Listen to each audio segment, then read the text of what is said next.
Hello, hello, hello. Welcome, welcome, welcome. We're gonna play some MtG Arena today. Hey August, is that the August that's debuting in a few hours? Hey Niku, hey Sinful. How's everyone doing today? So, awesome. I'm probably going, assuming the timing is right, I'm probably gonna raid you when this stream is over, so everyone can go and watch your debut. Hi, Kuran Aurora.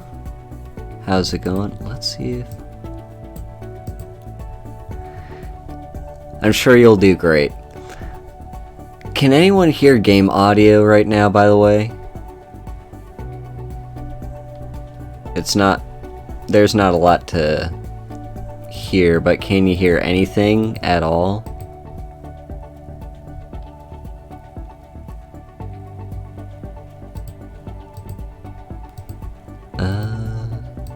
Still only BGM. I thought this would be an issue, so...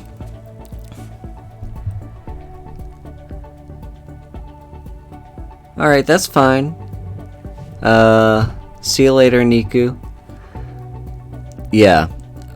So, this is punishment for me deciding I'm gonna play a game before General Kenobi. This is my punishment for deciding I'm gonna play a game before actually testing it on stream. So,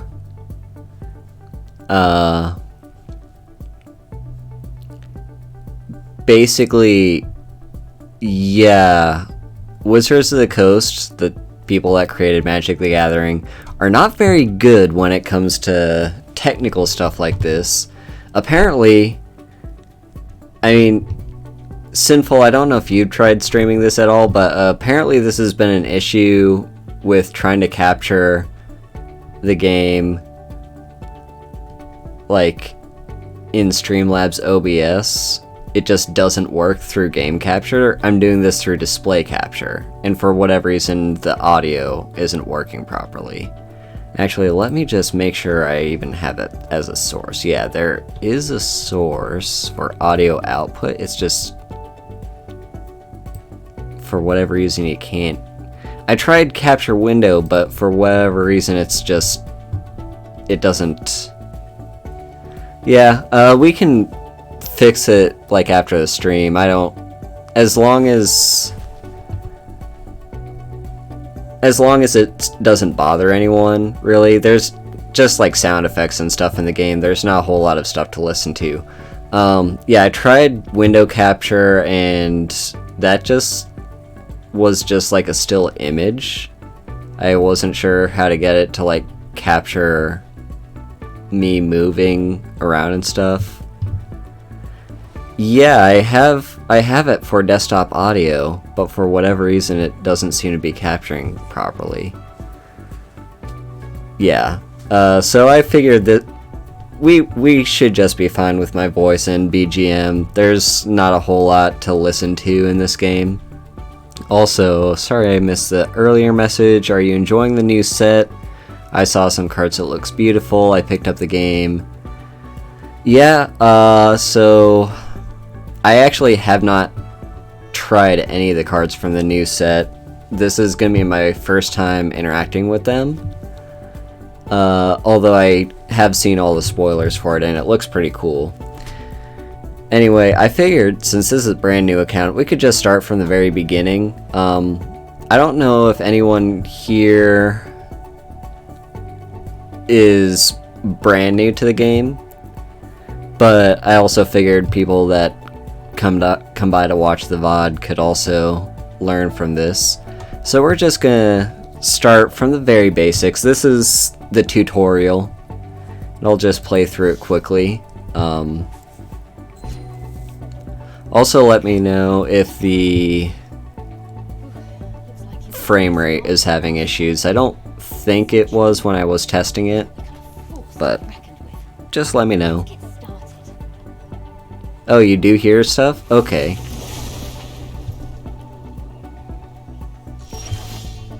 The elves at Lanabor are impressive warriors. Perhaps one of them will help us practice. Alright. The forest belongs to the elves. She seems like an enthusiastic teacher. You'll need to draw mana from lands to cast your spells. Yeah, in that case, if you can hear it properly, let me just turn off that BGM. And make sure the audio is set. Let's turn that up a little bit. Okay.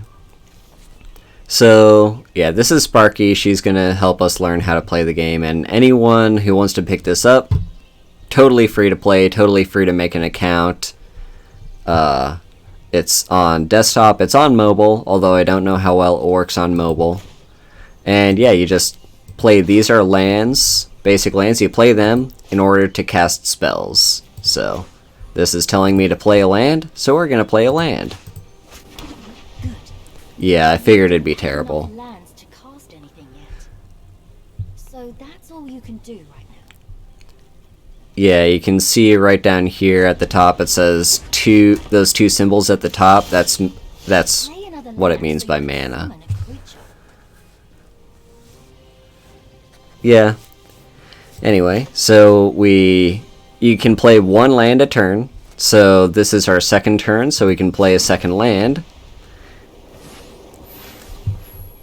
And right there it's demonstrating that you can use these two lands, tap them to pay the mana cost for a spell.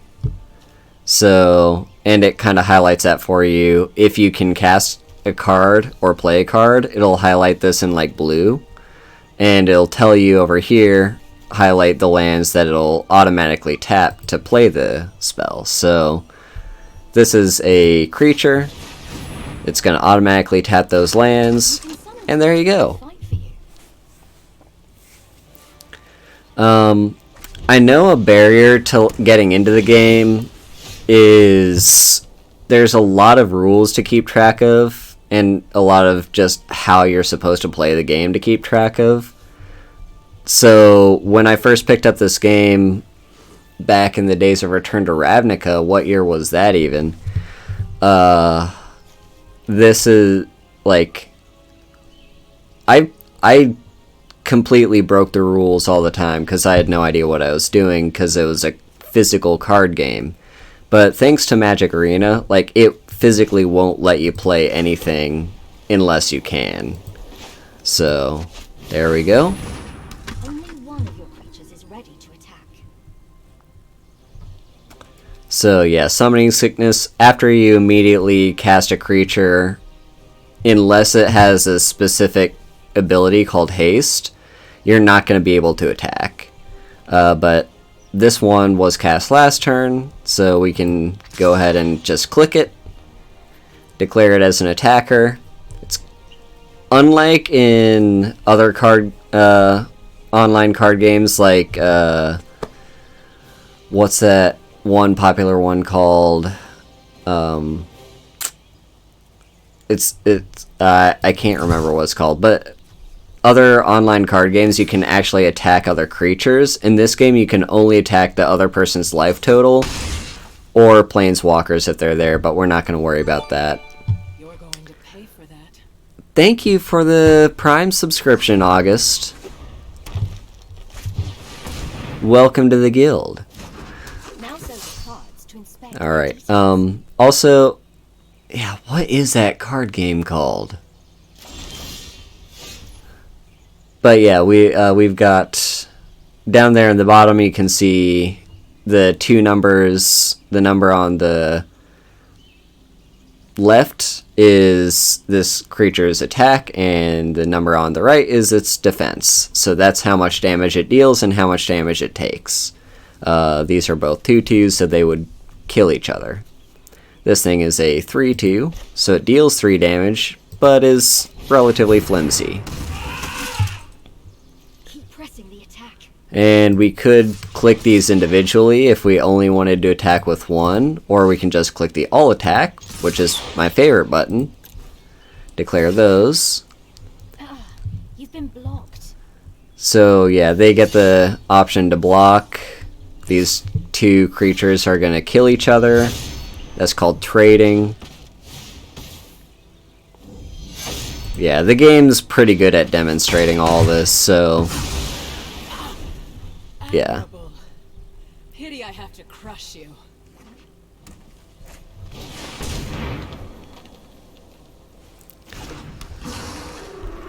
A big problem. And now we have a 4/4. That beast will destroy your creatures if you attack now. Yep. What do you think? Should we still attack? Probably not. The game's telling me not to. I totally would, Spirit. because Show you strength. I'm bad at decisions, but yep, there we go. So the opponent's playing a sorcery, so it's just a one use thing that affects something. So in this case, it made this 4/4 into an 8/8 until the end of turn. So yeah, I'm going to just block so I don't die.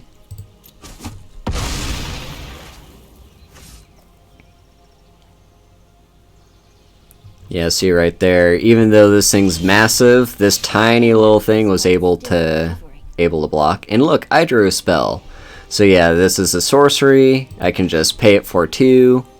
You see that white symbol and the 1. The 1 can be paid for any type of mana. It doesn't have to be white. You can see my opponent is playing green. And yeah, we can just target this creature and kill it. And it goes to the graveyard. Making this easy. And we can attack.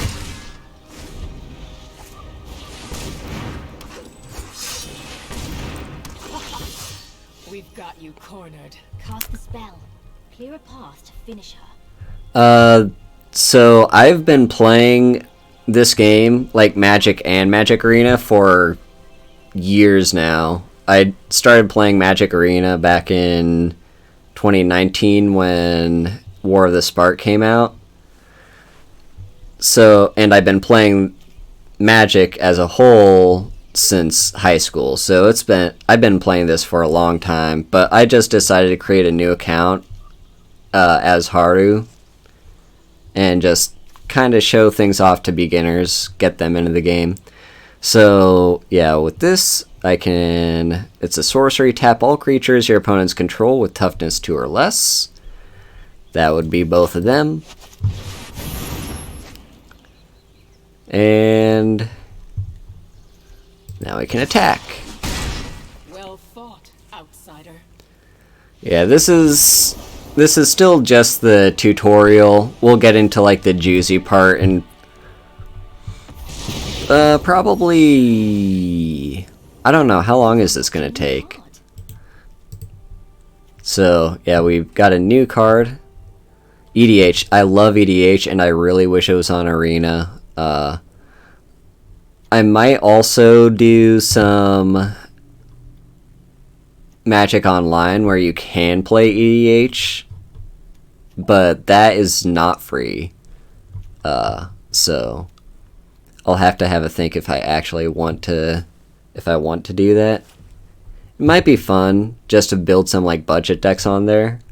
Anyway, yeah, we've unlocked this card. It's a big beefy boy, Spirit, and when it enters the battlefield, no, unfortunately it's not. Like, Brawl is kind of their attempt at making EDH in Arena, but it's completely different. Like, EDH is a 4-player game. Well, you can play up to 4 players or even more than that, where everyone builds 100-card Singleton decks, and Brawl is slightly different, where you have to... Brawl is slightly different, where you can only play 2-player. You start at 25 life, and I don't think commander damage exists. So it's an attempt, but it's not the same thing. Yeah, MTG is one of my favorites. Yeah, I don't really play it competitively either. I did get into Mythic rank once on MTG Arena, and then I stopped caring after that. Yep, and you just use a webcam on Discord. I might consider doing that. I don't have a lot of desk space though, so I'll have to see what I can do. Anyway, there we go. And on to the next one. This is... If you're going to battle another planeswalker, you've got to be prepared for anything. Yep. I know a guy on Ravnica that can teach you everything you need to know about tactics. Especially what not to do. I agree with that, Sin. Like, I do have to say I'm kind of a net decker. Like, unless I'm struck with inspiration to build a deck, if I just want to play a game of Magic, I'll pull a deck list from the internet and just run with it. But yeah, I do see, like, when you run into a lot of the same decks, it does get kind of boring and uninteresting. Yeah, jank is pretty fun. Alright. Surprise attack!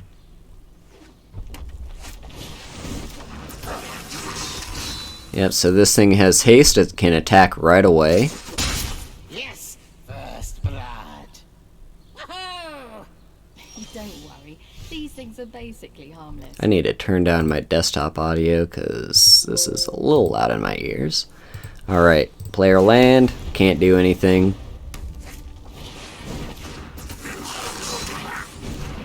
Okay, maybe worry just a little bit.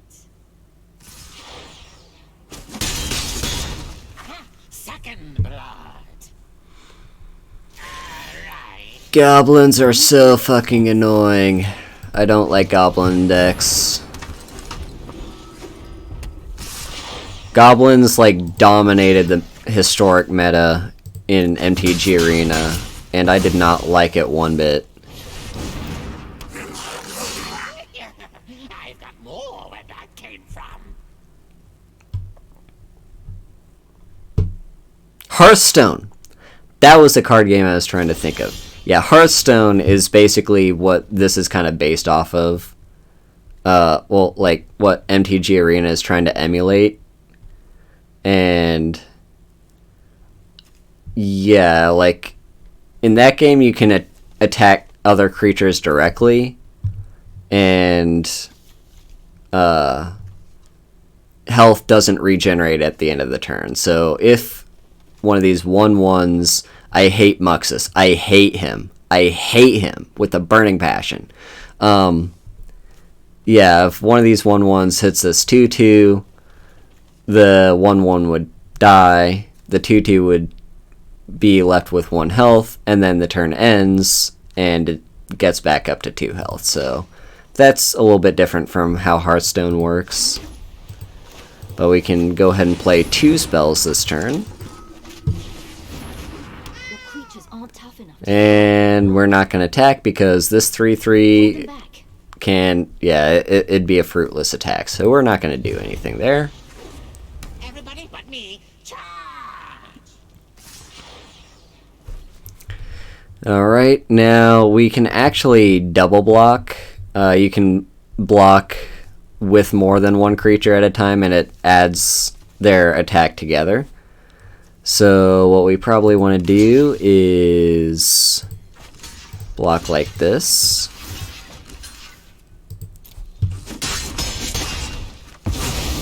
Hey, nobody kills my troops but me! Wait, huh?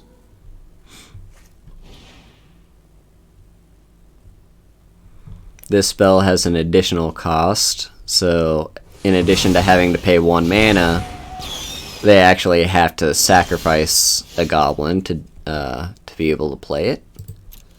Anyway, we're relatively safe, so we can go ahead and press the attack. Might as well play another land. Where's an army of expendable when you need one? Oh, here it is.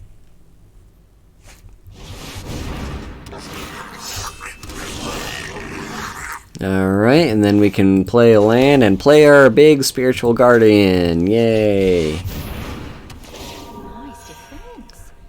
He'd be a fool to attack you now. We can pretty freely attack with this 2/2. The 1/2 would just get killed by that 2/2. Never hold back. Never back down. Never walk barefoot in a goblin warren.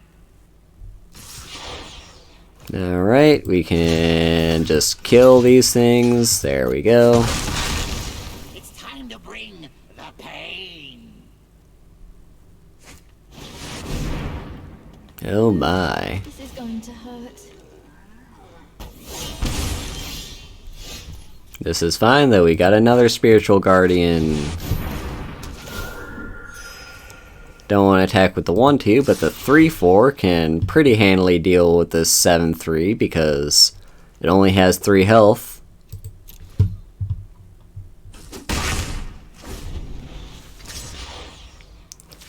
Now they're attacking. We can kill that with our 3/4. A good general knows when they're beat, so you should probably give up now. And there we go. Mercy on me, please. It's the pokey bits that hurt the most. Alright. And we've unlocked a whole bunch of new stuff. That's just great. We've unlocked enchantments. These are like creatures that stay on the battlefield. These also stay on the battlefield, but they have to be attached to something. So these say like enchant creature, so you have to have a creature that you can enchant with them. But the game's going to explain that in a minute here, so... You're a quick learner, so let's try a more challenging lesson. Follow me to Ixalan. There's a mystic there who spent his life studying the nuances of combat. There is a big story going on with Magic. Like each set tells a new story or builds on the previous story. Stay patient and keep an open mind. If it is wisdom you seek, I will teach you. You don't have to know the story to get into the game, but it's pretty interesting if you want to read up on it. Unfettered by earthly Yeah, so this thing's got flying, meaning I can't block it unless I also have a creature with flying, or an ability called Reach.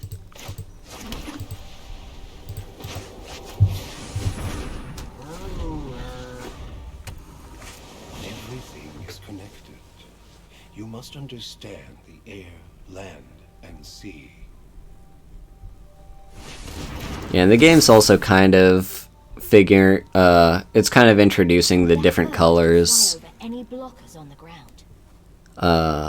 Like red is a very aggressive color, blue is a lot about the flying, and so anyway, let's play this, might as well. Good. You've been paying attention.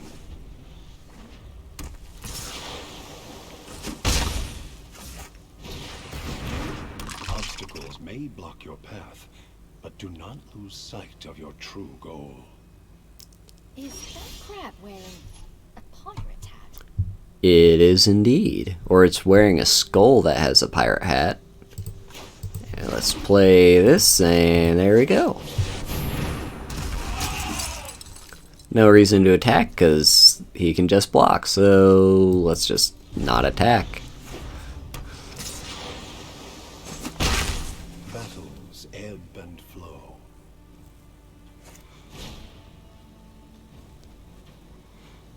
Anyone watching that's played this game before, what's your favorite color? In Magic, not just in general. Running out of cards.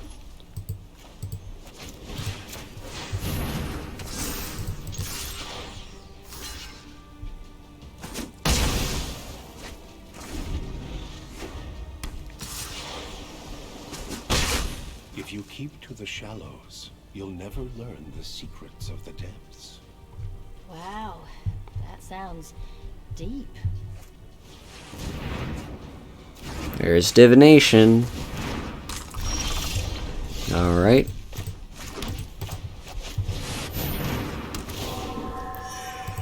Maybe I can turn down the audio. No, not that. The audio just a little bit. Can everyone hear me fine over the sound effects of the game? Because they're kind of loud in my ears, but I don't know how it sounds on your end.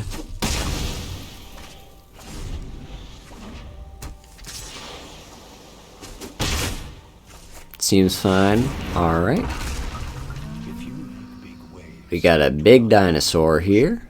when you get carried away. Lessons are just so majestic. I need to turn my desktop audio way down. Okay. We've got Angelic Reward. We can just play that on pretty much anything. I think it just wants me to play it on here. So let's do that.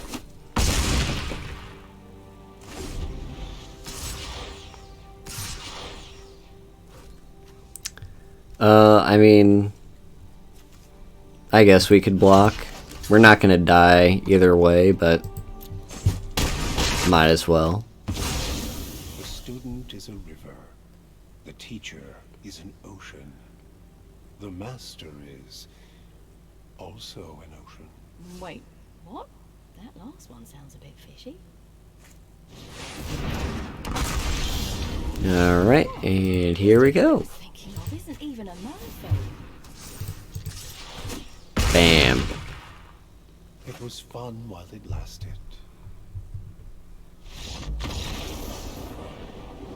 Alright. Here we are. And we've unlocked a few more things. We've got instants. Instants are always fun. So then you can play at any time. It doesn't even have to be on your turn. Some of them have restrictions, so this one can only be cast if a creature is attacking you. Anyway, on to the next one. You're almost ready to take on anyone, including whoever roughed you up in the first place. I'm guessing 10 more minutes before we get to the actual juicy part of the game, And be ready for anything. once we're done with the tutorial.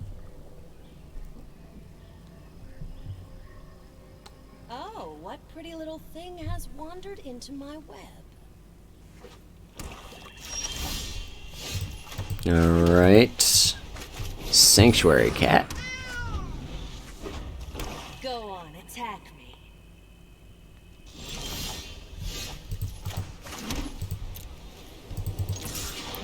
This is my favorite part. Oh no! She had an instant. Alright, and there's actually two main phases. So you can play things either before or after you attack. It sometimes is better to play after, just strategically speaking. Your move. But usually it doesn't matter that much.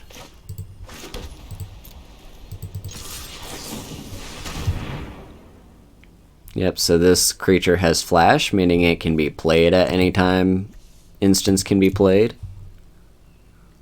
which is pretty much any time. So I attacked with my 2/2, and then she played the 2/1 and blocked with it. So that's something you can do. It's called combat tricks. Although whatever you call it doesn't really matter all that much.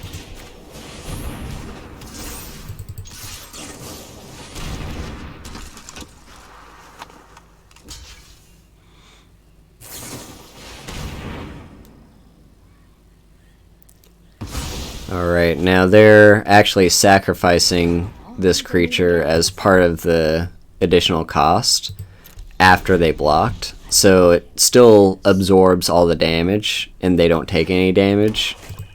And they also get the benefit of sacrificing the creature. Alright, so target a blocking or You blocked can't afford to creature. take another hit like that. Oh, yeah, the game's telling me not to attack. Okay. Block first. Then it's time for some trickery of your own. Yep. So we can block, and now we declare this as a blocker by clicking the block button. Cast it now. And now we could pass on to the damage phase where that 5 gets dealt to this 4, but we have something we can play before then. So now it's a 6/6, Ooh, very clever. and there we go. Now we should be able to be fine attacking. You've fallen right into my trap. Now she's gonna double block.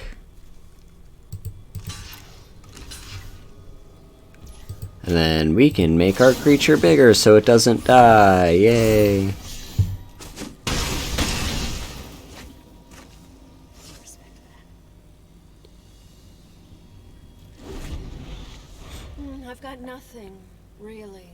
I'm at your mercy. Alright.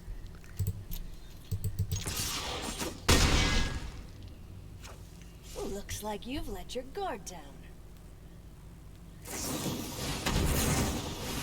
Alright. Now she is actually playing an illegal deck because you're only allowed to have up to 4 copies of any one card. Hey Bandy, how's it going? But yeah, we're getting attacked. We can go ahead and play this card, and all of our 1/1s can kill their 2/1s, and we are fine. Ugh, why won't you die? Now you've got her. Yeah, I'm a big fan of Magic, so I Be in touch. wanted to play it on stream at some point. I just wasn't entirely sure the best way to do that, so I figured just starting a MTG Arena account from scratch would be a good way. Anyway, we've now unlocked all these cards. Job. That was some quick thinking. When we first met, you looked within an inch of your life, but now you're unstoppable. Who were you fighting in the first place, anyway? Oh no, it's Nicol Bolas. Nicol Bolas. After I annihilated you, I really didn't expect to see you again. What? This is a terrible idea. Anyway, we're gonna fight him. This is just gonna be like, test all the knowledge of what you've just learned. I'll Anyway. make a deal with you, Planeswalker. Defeat me, and I'll let you go. Lose, and you will serve me for eternity. Fight as if your life depended on it. Sometimes you need to make a tough decision. So this is gonna make me discard a card, which basically means one of the cards in my hand goes to my graveyard. Right now, we'll just discard a Plains because we're likely to have too many of those anyway. He just throw away a dragon. Yes, he did. I do as I choose with what is mine, and it is all mine.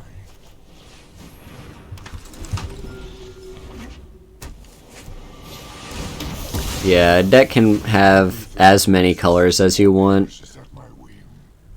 but yeah, Nicol Bolas, his colors are black, red, and blue. All 3 of them at once, so that's why that's what he's playing with. Power is the only thing that matters. There is nothing else.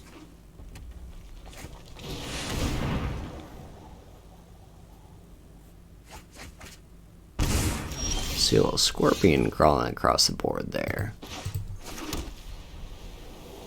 We can go ahead and attack. And use our tactical advantage to keep our creature alive. I will let nothing stand in the way of what I seek. Not even death. Alright, so he's playing a reanimator type deck. Basically, he can put any creature in his graveyard, doesn't matter how much it costs, into play.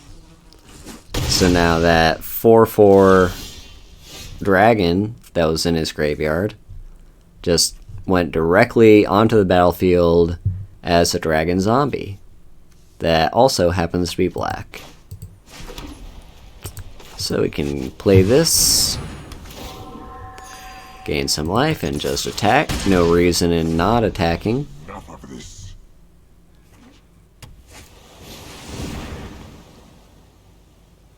Double cast, so when he casts his next spell, he can copy that spell. And this is the next spell he casts. So there we go. And he killed my stuff, oh no.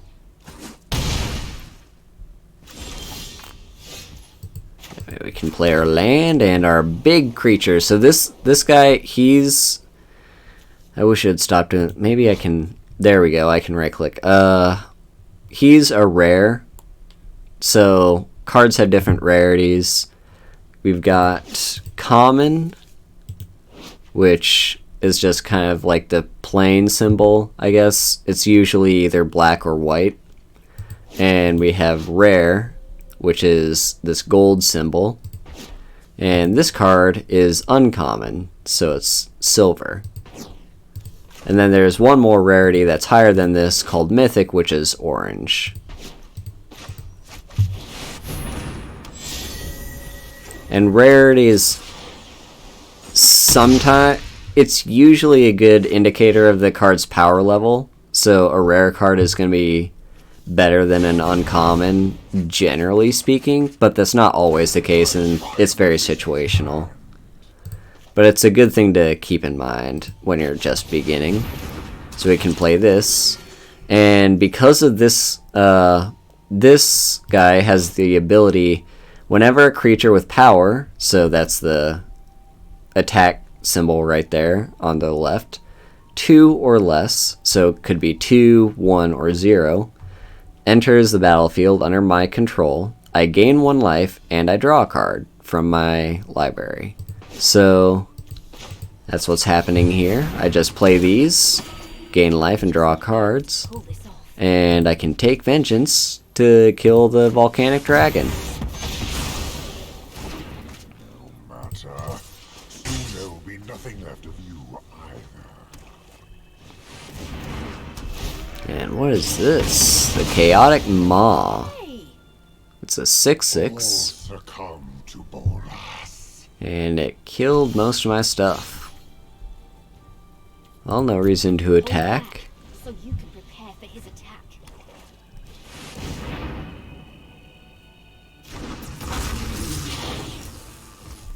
Alright, now we can play this. I've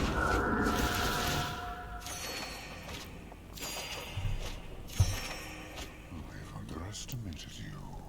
And then... what does the game really want me to do here? Because it gave me tactical advantage, meaning it probably wants me to play that. I guess it just wants me to double block here. Use this just to absorb all that damage, called chump blocking, where this creature is absolutely going to die, but I don't take any damage from it. And yeah, with these two creatures, I can move on to the block, declare those as my blockers, and now I can play tactical advantage on one of these. And that 3/3 plus the 1/1 are gonna kill the 4/4. Patience. You're actually beginning to irritate me. Drawing cards will also often help you win the game. So right now, only have like the one card that I can play, but I have all this mana to do nothing with, having any sort of card draw, so in this case, having a creature enter the battlefield that has power 2 or less, to draw me cards is gonna give me a massive advantage. So you want card draw. And here's the Sarah Angel. Now that one is an uncommon. It has flying and vigilance, meaning it doesn't get tapped when you attack with it, so you can still block with it later. Power is beyond that of a god. And because it's a 4/4, it does not trigger this ability for me to draw more cards.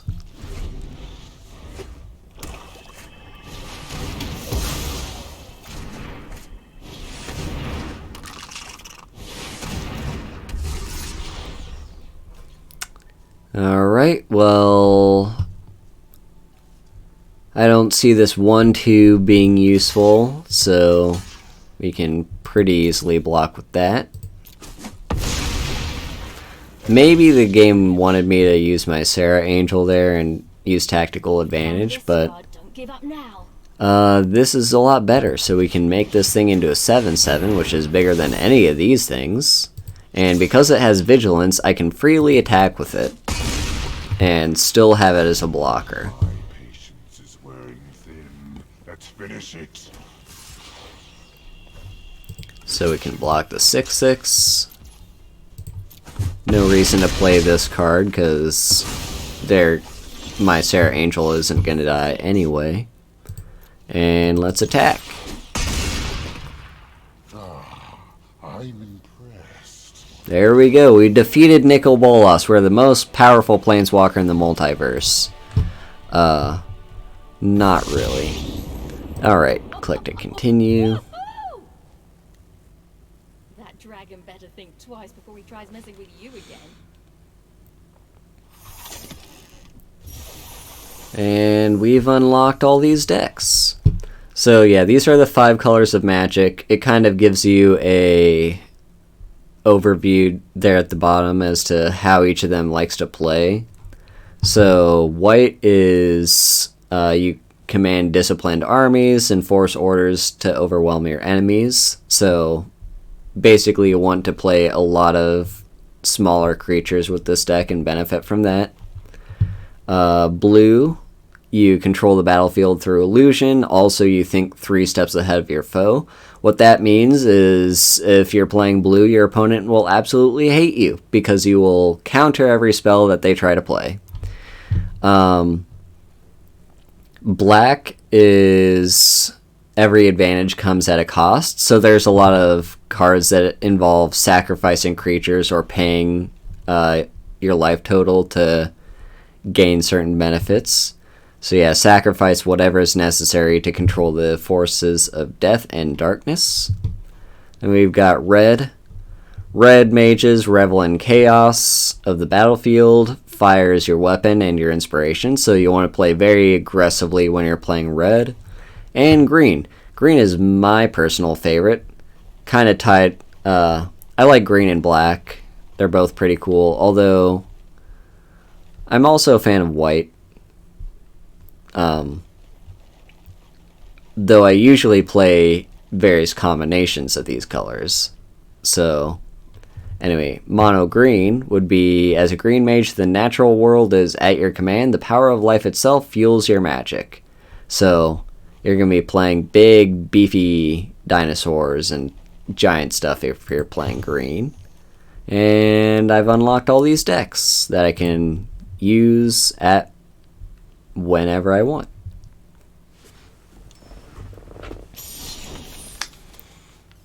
And the game crashed. Cool. Let's make sure this is capturing correctly. Maybe a little bit more. Like here, maybe? You all just play red-blue. Alright, Got it, Quack? come on. Just a little bit further. That's probably fine. Maybe a little bit more up here. That'll probably be fine. Let me know if you can't see this right side of the screen. So yeah, we've finished up with the tutorial. And now we can pretty much do whatever we want, or maybe not yet. I think we still have to do some other stuff. So there is an XP system in this game, Magic Arena.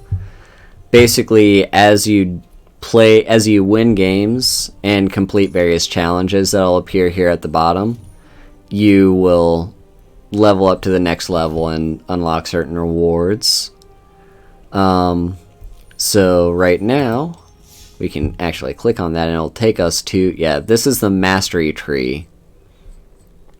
So these are the various awards you unlock at different levels. If I wanted to, I could spend gems, of which I currently have none, to unlock the Mastery Pass, which would mean at every level I gain both the rewards up here and the rewards down here. I want to not spend a single penny on this game. I already spent like thousands of dollars, like thousands and thousands of dollars on this game in my lifetime. And I know every future set I'm going to keep spending money. So on this one account, I want it to be completely free to play. And I also want to do that to show off kind of how reasonably can someone play this as a free to play game and still play relatively competitively. So right now we're not going to be competitive. And when I say relatively competitively, I mean not necessarily that you're going to try to be like a pro and get all the way up to mythic rank in the ranked battles, but at least to have a strong enough collection where if you wanted to play competitively, you could. That's kind of my ultimate goal here. Anyway, we're not gonna worry too much about that because we're just starting out the game. And this is indicating that we could, we've got this stuff here. Yeah, you can definitely get up to Mythic pretty easily, even with a budget deck, I think.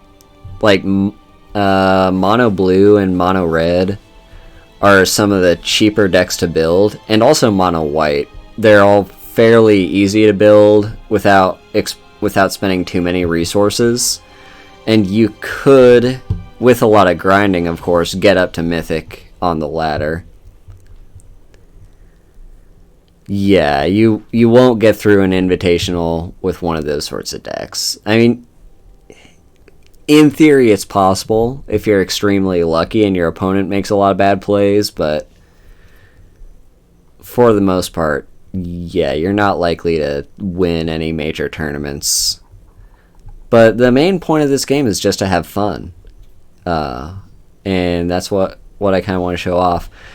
The game does have ways that you can just play against an AI opponent, usually just for testing decks, but 99% of the time you're going to be playing against another player somewhere in the world. I'm going to go through these tabs up here. So this is the home screen. It's just going to show off like what sort of events are going on. Over here, you can see how many wildcards I have. Wildcards are I will say, the most important currency in this game. You can dispute that. I think they're the most important currency because these are what you're going to be able to use to get any specific card that you want of a certain rarity. These are also two currencies, so gold. I feel gold is the currency you're going to be using the most, but it's not the most important. But gold, you can get pretty easily just by completing quests. can be used to enter certain events, unlock certain cosmetics, all sorts of good stuff like that. Then we've got gems. These are more focused on purchasable currency. Like, these are the ones you can spend real world money on to get, and they will... You can do better things with gems than you can with gold. Let's just say that. You can direct challenge people. So this game has like a friends list, and you can direct challenge one of your friends to... Also, here's my friend code if anyone wants to add me at any time. Yeah, you can direct challenge people and just play a game with them in any format you want. This is kind of the help button and your settings. Over here we have profile. You have 2 ranks, one for constructed Bruh. and one Bruh. Hang on. Come on. ranked games. Wait a minute. Let me do something about this. There we go. Hang on. Wait. Come on. Let me...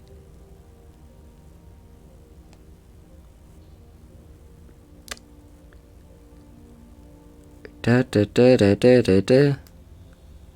I want to... There we go. Oh, come on. I don't want to be famous. Go away. That'll do. Okay. Anyway, yeah, we've got our profile screen here. So again, here's the friend code if anyone wants to add me. There are different seasons. So like every month the season renews, and these are the ranks. Bronze tier 4 is the very lowest rank you can possibly have, and here's my current mastery level. You have emotes. These are the things you can tell people when you're playing the game. Sometimes people will actually be nice and reasonable using these emotes, and sometimes they'll be an absolute jerk and just keep spamming good game, good game, good game, good game, good game, and there's actually no way to police that other than mute them, and the mute button doesn't work half the time. So there is also no way to like actually type in a chat to talk to other people. You can have a pet. They're basically just there for cosmetic purposes and nothing else. And then we have an avatar. This is going to be the character that shows at the bottom of the screen or top of the screen to your opponent when you're playing. So these are the different avatars you have, and these are the ones you can unlock through spending in-game currency or just unlocking them through other means. Who do I want for my avatar? I like Vivian. Vivian's pretty cool. She's got the sleek spirit animals behind her, and we've got our... Just look at her. She's... Oh, yeah. Oh, yeah. Okay. Here we've got the deck screen. This is where you can build your decks from cards you have in your collection. You can even import decks that you see online and want to try out. You can filter your decks by what color they are. So this is the only white deck that I have. You can also filter by the format. So this will just show all the decks.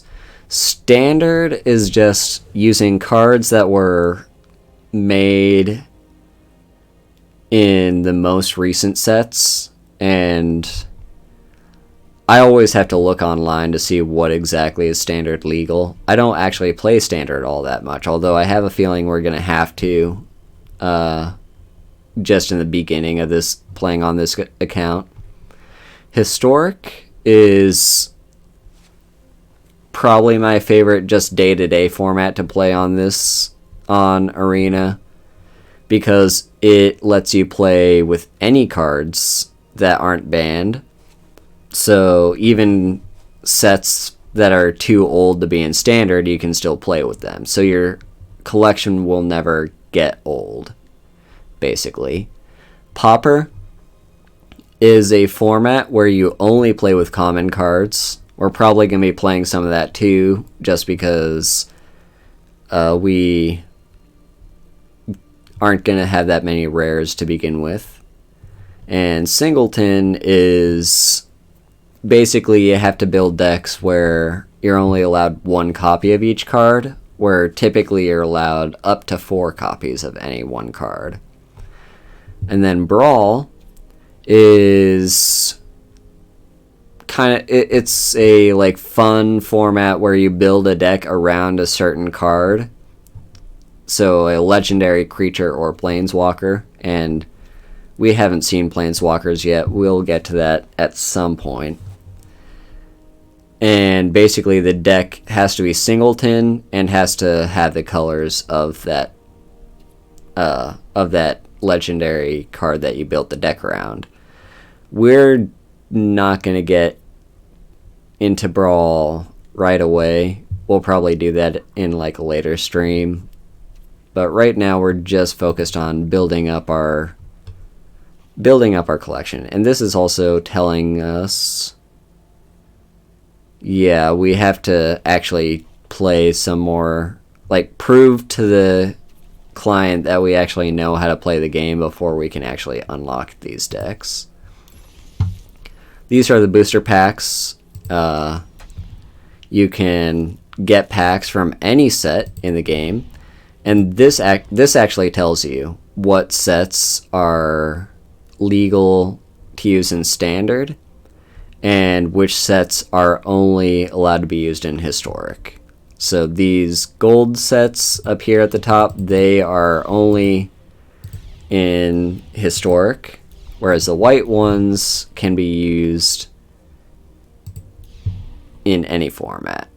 So yeah, this is War of the Spark, the set that I started playing Arena on. And all the way back to, I think it was Ixalan was the first set when Arena went public in open beta, I believe.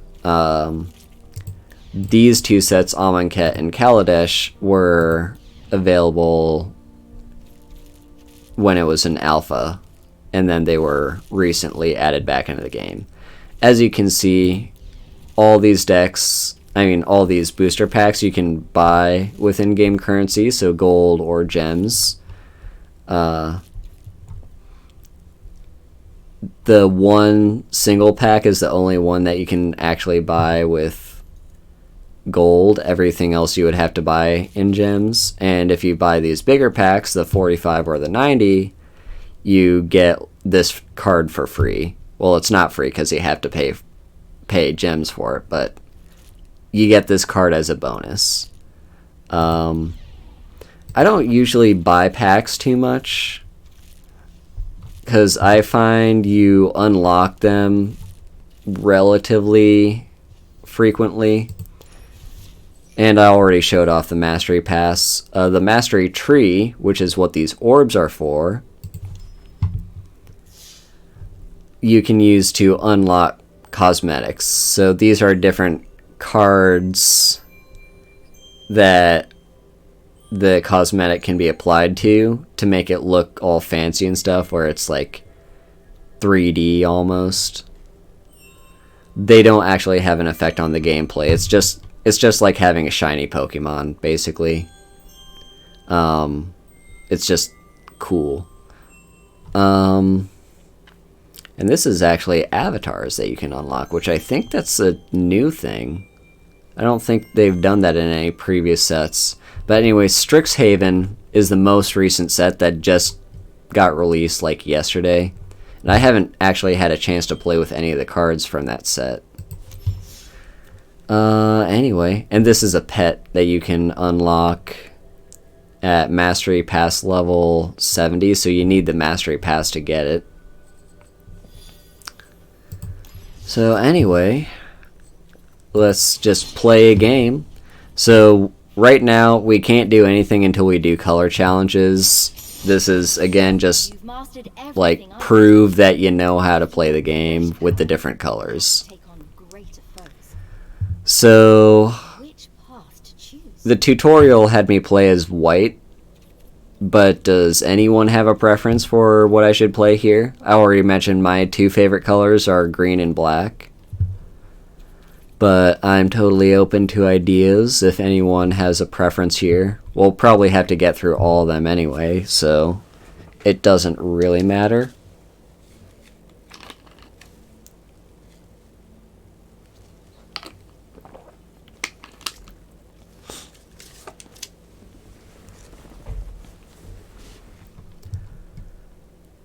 And yeah, I'll just probably make a decision by myself if no one has any preference. Maybe give it another 30 seconds or so for chat to catch up and type things out.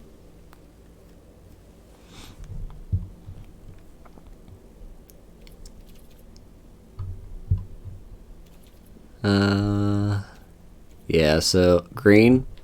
Alright, we're gonna play green. So much more reliable than humans. Yep, so yeah, this is just some flavor text to tell you about Vivian Reed. She's a planeswalker that uses green magic. And these are the different rewards we can get by completing these challenges. And so this first challenge, we're going to be playing against white.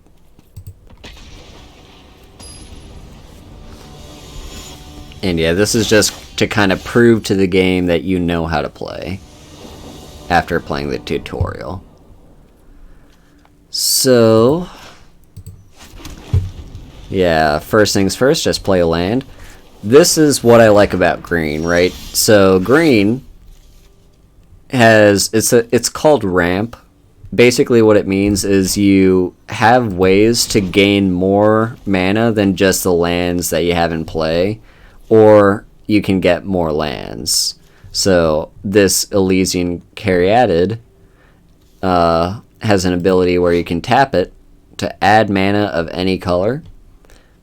In this case, it's only going to be green because we're only playing green.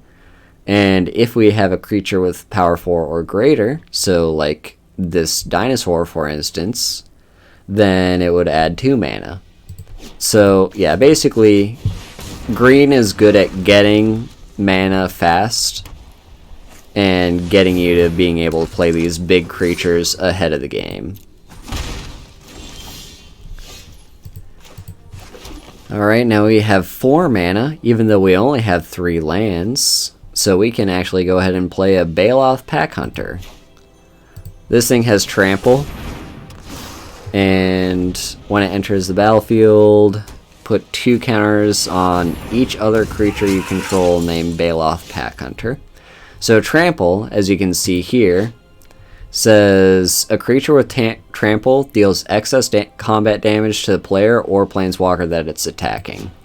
So we'll probably demonstrate this here in a second, but this 3 damage, if they were to block with this 1/1, only 1 damage is necessary to kill this 1/1, so the additional 2 damage would still get dealt to my opponent.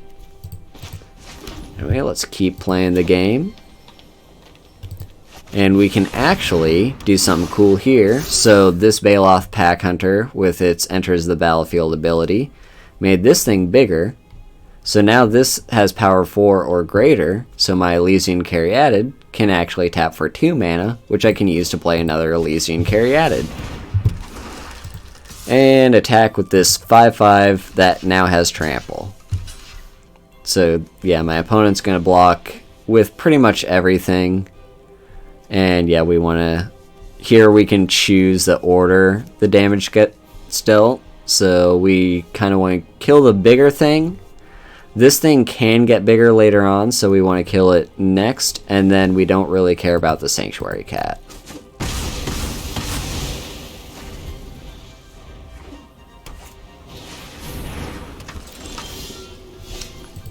Okay, and now we can play a Rampaging Brontodon. So this is a massive 7/7. It's also rare. And when it attacks, it gets +1/+1 until end of turn for each land you control. So it's gonna get huge. This is why I love green.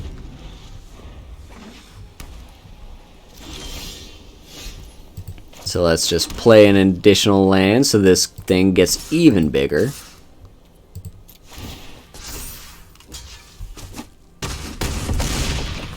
And actually we missed out on the kill there. This is why you do your math before you attack. But it should be fine. We can play this thing. And attack with these.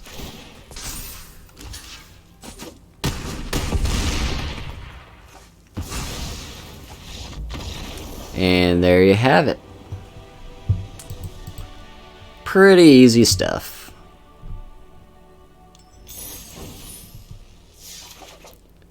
And cool, so basically the game is automatically doing this for me. It's taking out some unnecessary cards in order to put in these two cards that I just unlocked.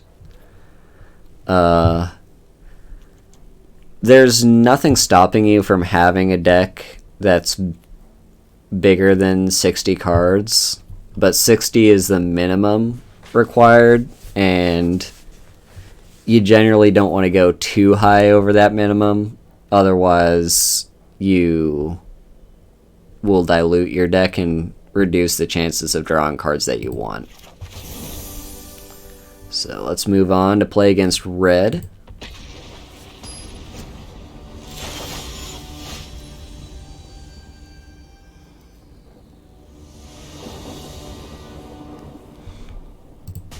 Alright, play land. And we're basically going to do the same stuff we did last time.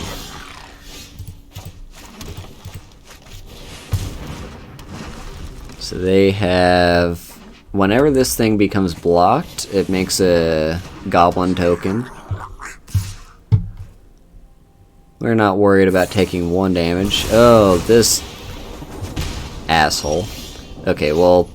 They just did a smart play there, which was Shock, which is an instant. For only 1 red mana, you can deal 2 damage to any target. And they just killed my Elysian Caryatid, so I don't untap with it, and therefore don't have the extra mana at the start of my turn. And they actually did it before I had the chance to block. We don't really want to block this. We want our mana for this turn. Also, what they just played is a Spellgorger Weird. So it's a 2/2, but whenever they play a non-creature spell, so that's for the most part instants, sorceries, and also enchantments that we've seen before. But there's also other types like artifacts and planeswalkers that we haven't seen yet. Basically, any spell that isn't a creature, this thing gets bigger. And a +1/+1 counter means it gets permanently bigger. So it goes from a 2/2 into a 3/3, and that doesn't just end at the end of the turn. Anyway, we can... No reason really not to play the Sentinel Spider. Most efficient with her mana. So this thing is a 4/4 with Vigilance we've seen before, so it doesn't tap when we attack with it, and it has Reach, so it can actually block flyers. What do we want to do next? Let's just attack first and see what happens. Alright, so they actually block with everything.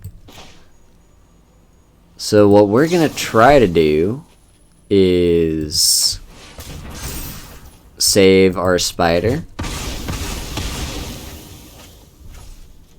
And then we can go ahead and play another spider. So as you can see, by playing that spell, this spider is now a 5/5 permanently until that 1/1 counter gets removed or this creature dies. So let's go.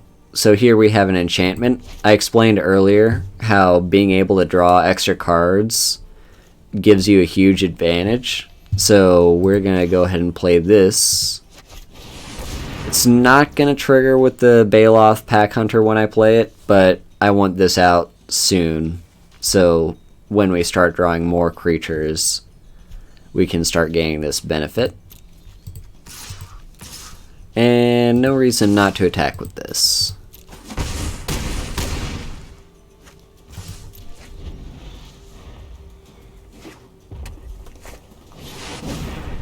So they have a volcanic dragon that has haste, but they're not attacking. Could be because they want to hold back and block, but it's also because these creatures have reach, so they can actually efficiently block creatures that have flying. Unfortunately, we can't play this Brontodon yet, but what we can do is play the Caryatid. And before I commit to anything, I want to see... Alright, so they're not blocking.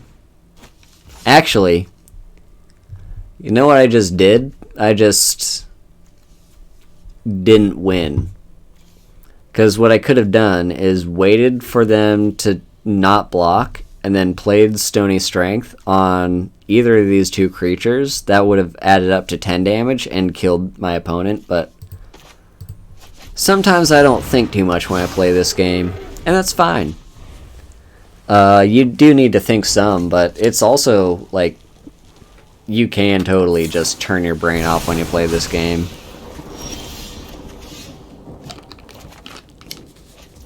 So there we have our Colossal Majesty actually triggered.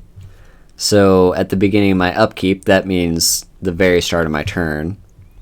Yeah, toxic people be like, but yeah, I have a creature with power 4 or greater, so I draw an extra card.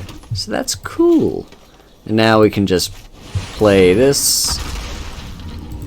And sure, why not attack with everything? Because here, you might want to go wide.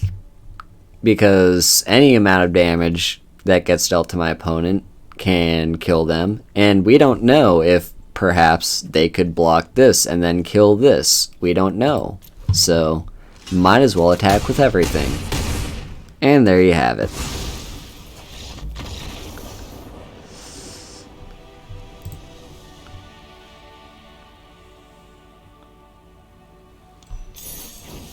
And there we go. We've got another upgrade. It's removing these two relatively useless cards for a Jungle Delver. So this has an activated ability. I can't really click on it too well, but basically, yeah, that has an ability where if you pay that cost, and it doesn't have to be summoning sick, like you can pay that cost even if the card is summoning sick is what I mean. You can put a counter on it. And then this thing is just a massive beefy enchantment that turns any creature into a big beefy boy. So there we have it. Those get added to my deck, and let's play challenge 3 against blue.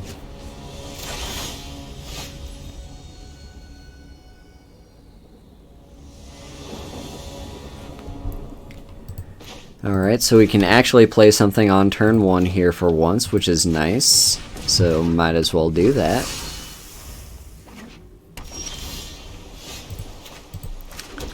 Let's just attack first and see what happens. I do not trust blue.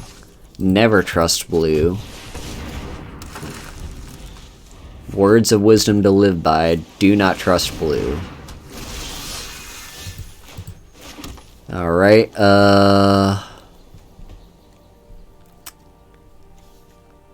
you know what?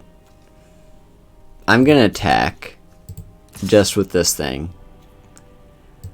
Because the AI is probably gonna block. Because it sees this as a fair, like, they're not losing anything here. But I have these two cards that I can play. Basically, it's a combat trick. So, in the middle of combat, I'm changing the outcome with these cards. So, yep, there we have it. The AI just blocked because that was a smart move, you know. They had this 1-3 that can absolutely deal with this 1-1, but I'm going to play Stony Strength and then Stony Strength, turning this into a 3-3 and killing their blocker instead the other way around.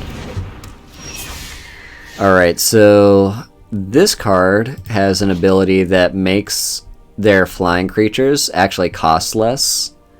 So that one generic refers to this casting cost up here, the 2 plus a blue. If they were to play another one of these cards, it would only cost 1 blue and 1 generic mana. But if, for instance, that cost were reduced all the way, so say they had 3 of these cards in play, it would say creature spells with flying you cast cost basically 3 less. They could not play a 4th one of these for free because they still need to pay that 1 blue mana. This only reduces this gray cost right here. You don't really have to worry about that too much just as a beginner, but do keep it in mind. Also here, because I can't play this Rampaging Brontodon anyway, I'm going to go ahead, because they chose not to block, just getting that 1 extra damage. So there we have it. It's now a 4-4. This thing is often referred to as a mana sink. That means any card that you would have on the battlefield that you can just spend excess mana on, because generally speaking you want to be able to spend as much mana as you can every turn to be the most efficient. So let's move back and let's attack first. Hey Ophelia. So the reason I'm attacking first is because they're blue and they have 2 open mana that I absolutely do not trust. Alright, cool. So, basically I was hoping to maybe bait something out, so by attacking with this 4-4, get them to, like, play something that has flash with that 2 mana, so they don't potentially counter this card, but we're gonna play this, and we're totally fine. Ooh, they have an air elemental. And you see, that only costs them 3 mana because they have 2 of these on the battlefield, even though it says it costs 5. So there we have, yeah, it's yeah. Okay. Let's attack with both of these. And we should have the game. Let's just activate this, just to ensure we get as much damage through. And there you go. Pretty simple. These might be a little bit more challenging if you're fairly new to the game. And look, we actually got a quest reward. I believe that's a quest reward, or maybe the game's just handing me this bonus, but I get 500 gold and 500 XP, so we're halfway to leveling up on that XP tracker. And we get another upgrade, so it's taking out 2 more of these treetop wardens that are fairly useless for Gigantosaurus, which, let me just say, so look at that mana cost right there, 5, all green, So it has to be green mana that you spend on it for a 10/10. 10/10 is a big beefy boy. 5 mana, 10/10. That's, if you're fairly new to the game, you might not understand completely, but that is above rate. Generally, with 4 or 5 mana, you might get a 6/6 if you're lucky, but a 10/10 is good. Also, Rabid Bite. This is basically how green kills other creatures, is by using their creatures to kill other creatures. So let's add those in. Now we're playing against black.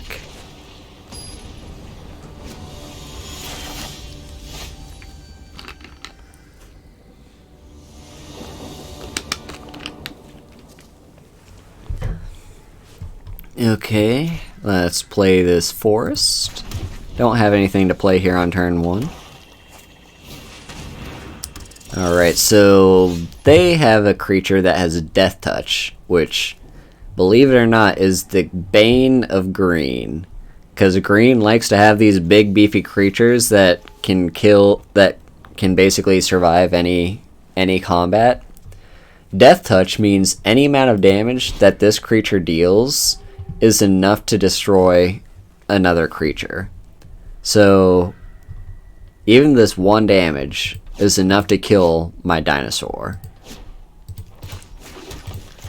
So do keep that in mind.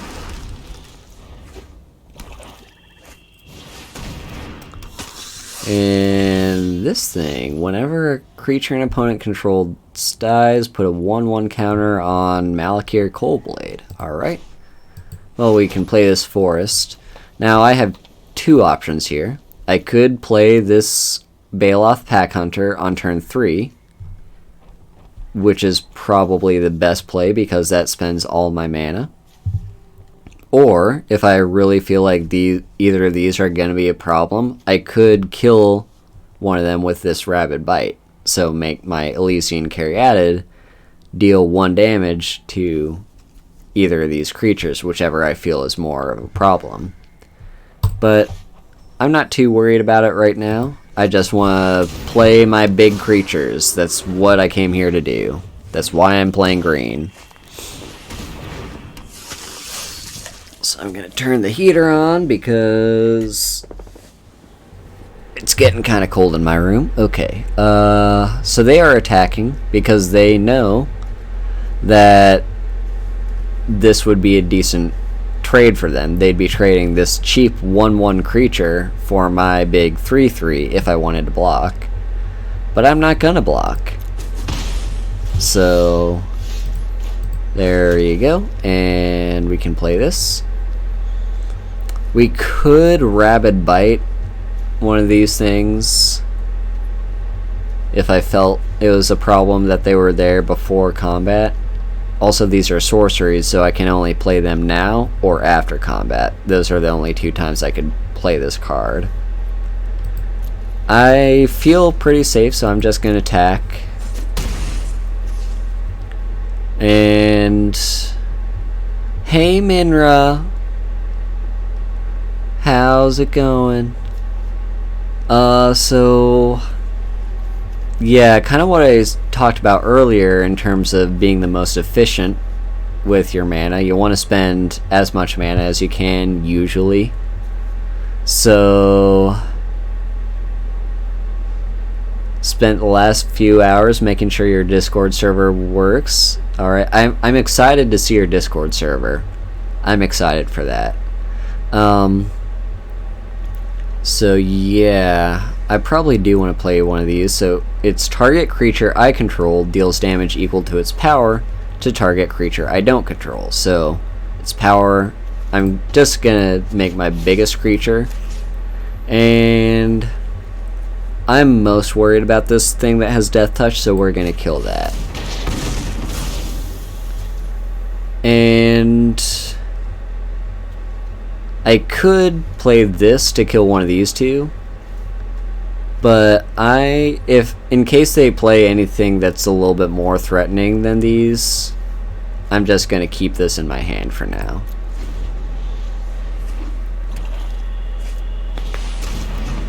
Ugh.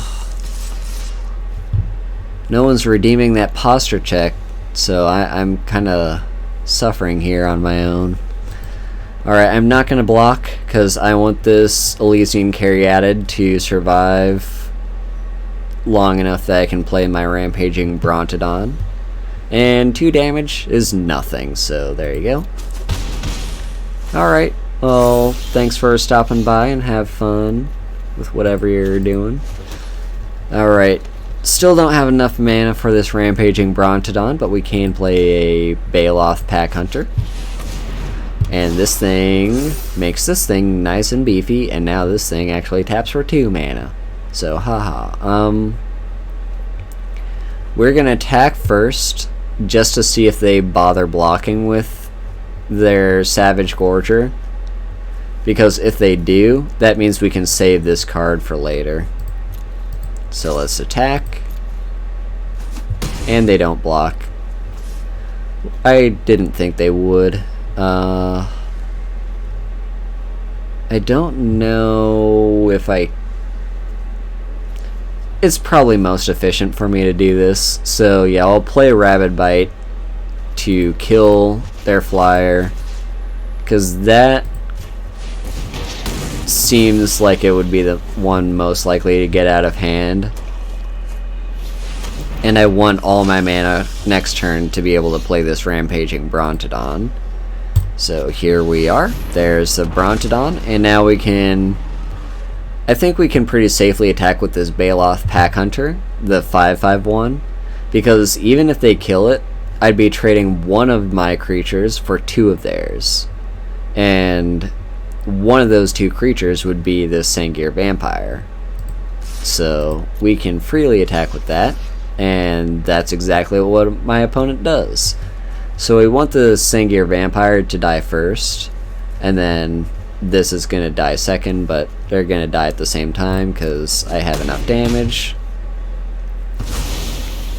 And yep, so this thing does actually get bigger because one of my creatures died.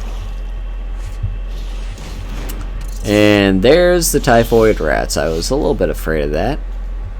But this actually works for us, because I just drew an Affectionate Indrik.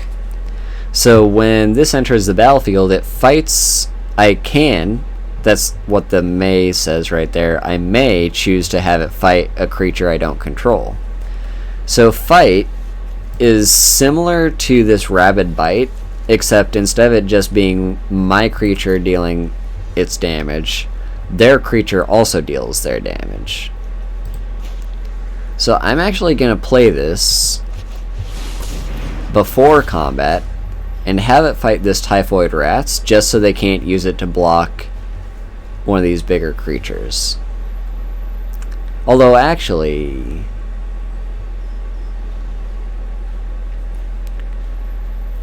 yeah, I was pretty bad at this game in high school too, when I first started getting into it.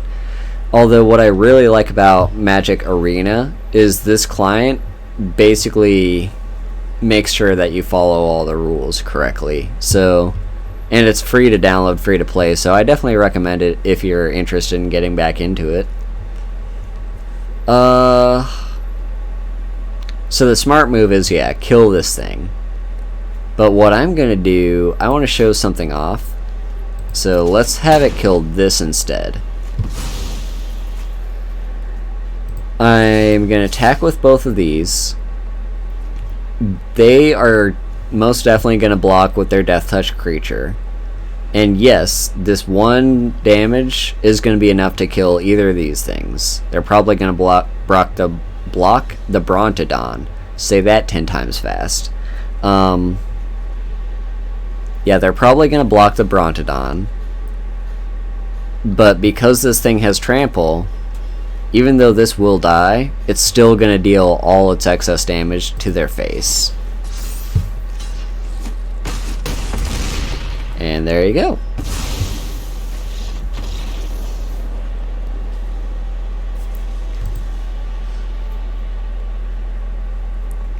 And yeah, right now we're just playing through the tutorial of this game, basically. I mean, technically we've finished the tutorial, but this is like the extra tutorial that you have to play if you want to actually get into the rest of the game. So here we got 3 more cards. 2 commons and a rare. And it's taking out these less interesting cards. So, yeah, we've got a 3 mana 4/2 with Trample, another one of those Elysian Caryatids, and a rare card. So now we have a green versus question mark challenge. Let's see what this is.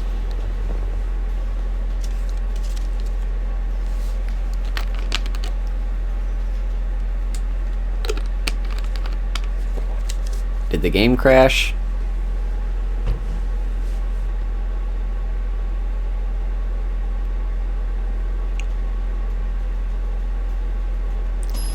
Okay, we're fine.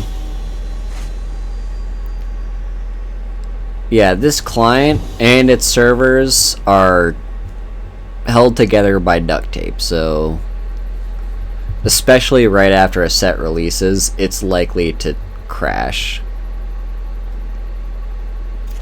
Is this an actual player that we're playing against?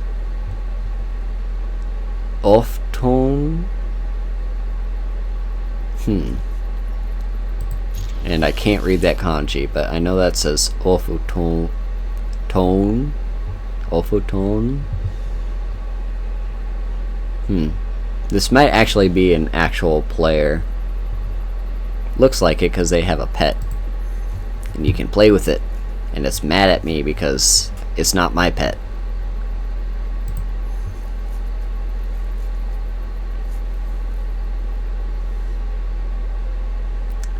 Yeah, this is an actual player, so they're gonna think. So they decided to take a mulligan. We have not seen mulligans yet. I don't think they're gonna be a big thing that I need to worry about.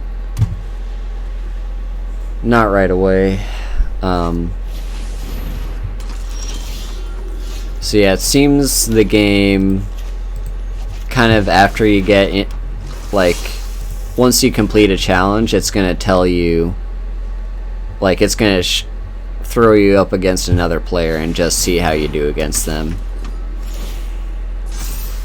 So yeah, they're playing a white deck.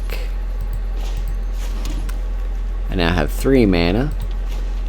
No reason to attack. I could try and trick them into thinking that I have a combat trick, but if they take the bait, I don't gain anything from that. So I'm just gonna play this and then pass the turn. And hopefully we draw more lands, because we have some expensive cards in our hand and no lands to show for it.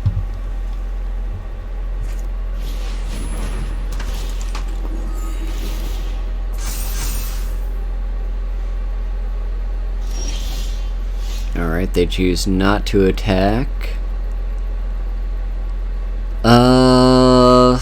Yeah, we did not draw land, which isn't good.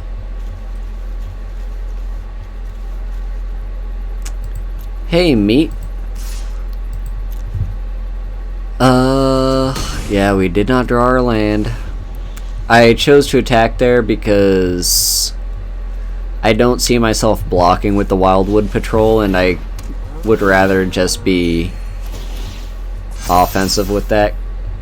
But tell you what, if we don't draw another 2 lands in the next 2 turns, we might very well lose this game. Okay, so we've got a Baloth Pack Hunter now. Now there's absolutely no reason for me to attack into that 5/5. This thing has lifelink, which means any damage this deals, they gain that much life. And this thing has double strike. It's a little bit more complicated to explain, but essentially double strike means this is going to deal its 1 damage twice. once in a first strike attack. What are they doing?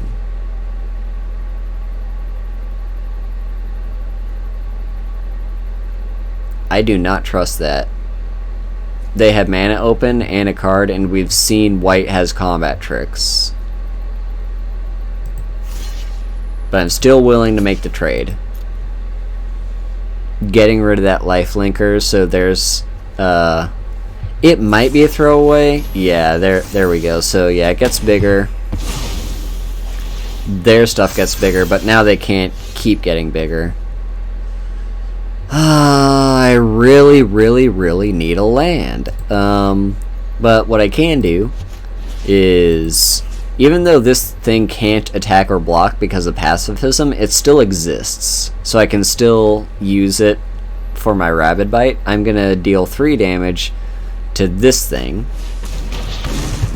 The Double Striker I don't care about too much right now, but killing that so these stop getting bigger and bigger every single turn is worth it. Why are they not there we go. I was wondering, why are they not attacking me yet? I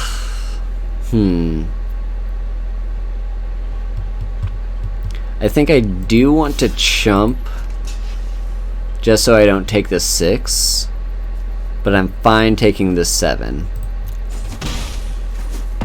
Because I still have enough life total where I'm comfortable. Okay, there we drew a card. So let's play our Gigantosaurus. Because it's a 5 mana 10/10. And we're not going to attack just in case they can get rid of this with like another pacifism or something. We want the blocker.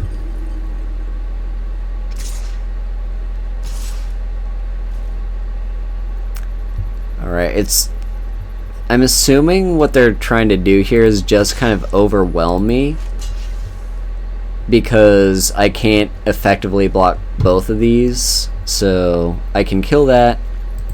I'm not going to block that. Okay, now we're up to 6 mana. I'm going to General Kenobi. How's it going, MFX Demon? We're gonna attack with this 10/10. Just because we're gonna have to eventually. Go away, email notification. I'm doing pretty good, how are you? We're gonna have to eventually get their life total down, and then we're gonna play the Sentinel Spider. You're doing good, that's good. Okay. So now, I'm not going to attack with this 4/4 because they got a 5/5, but I will attack with this 10/10.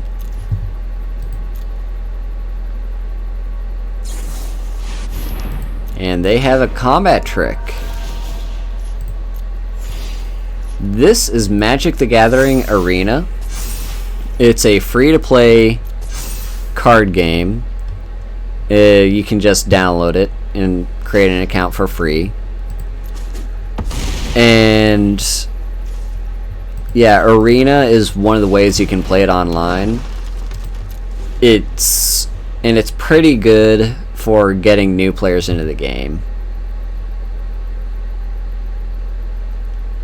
You've always liked playing blue decks. Well, I gotta say, Meat, you and I are not gonna be friends. I'm not a big fan of blue for that exact reason. I'm just kidding. We can get along, but I hate blue. I also like playing it, but I don't like it. I don't like... Okay, we're just gonna chump with our 1/1. We could activate this. Sure, let's just activate it.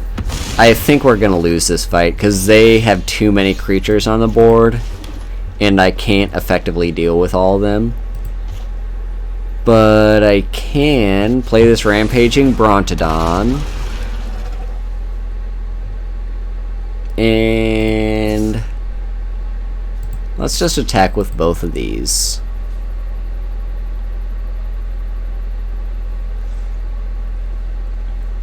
probably gonna chump with their double block. Okay. I was gonna say, yeah.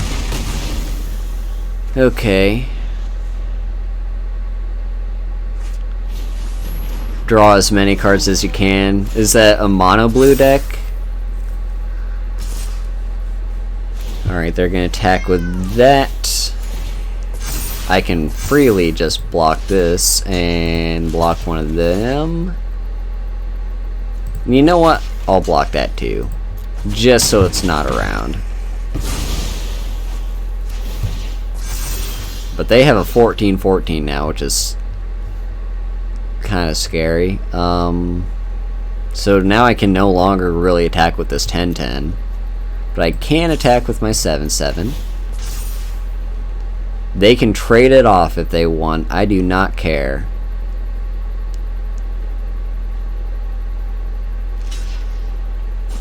Alright, they're just gonna chump with their 1/1. They're gonna learn what trample means. And I have another rampaging Brontodon, so haha.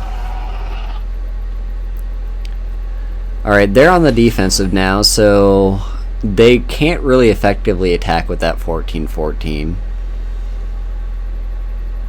Okay. Yeah, mono blue basically just means, do you not have any colors in that deck besides blue? But yeah, whole goal is to get and keep as much momentum as you can. Yeah, that sounds to me like a control deck. Okay, now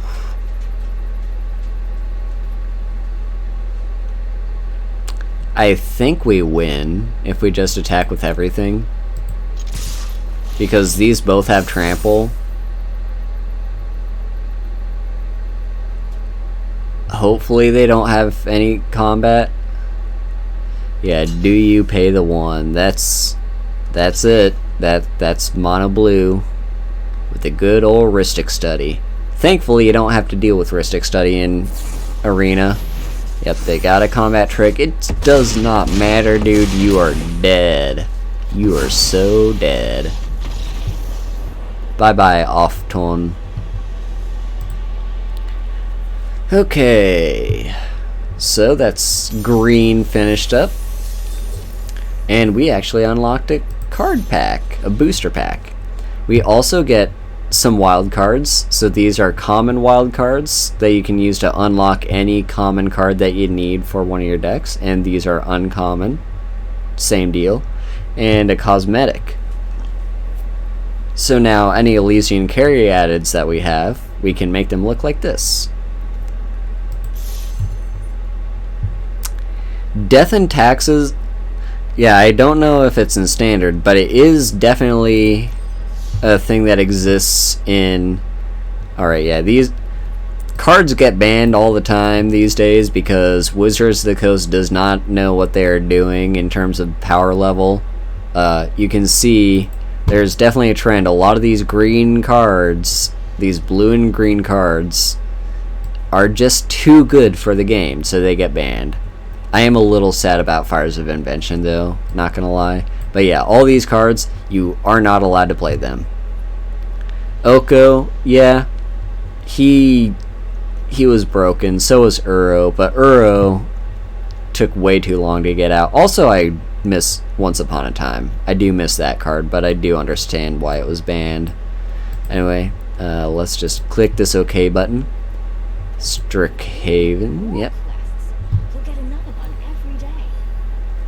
Yeah, so daily quests. For daily and weekly ones too. Yep.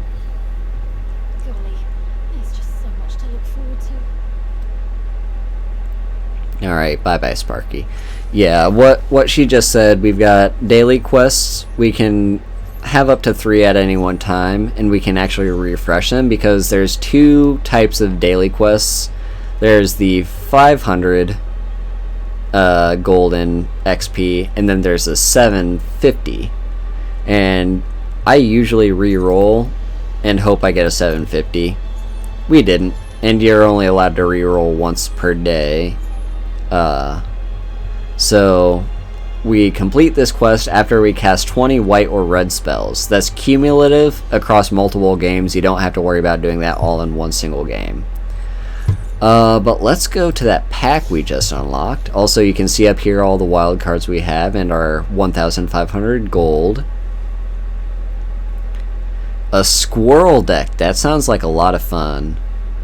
So yeah, here you can see, there we go, the hydrate.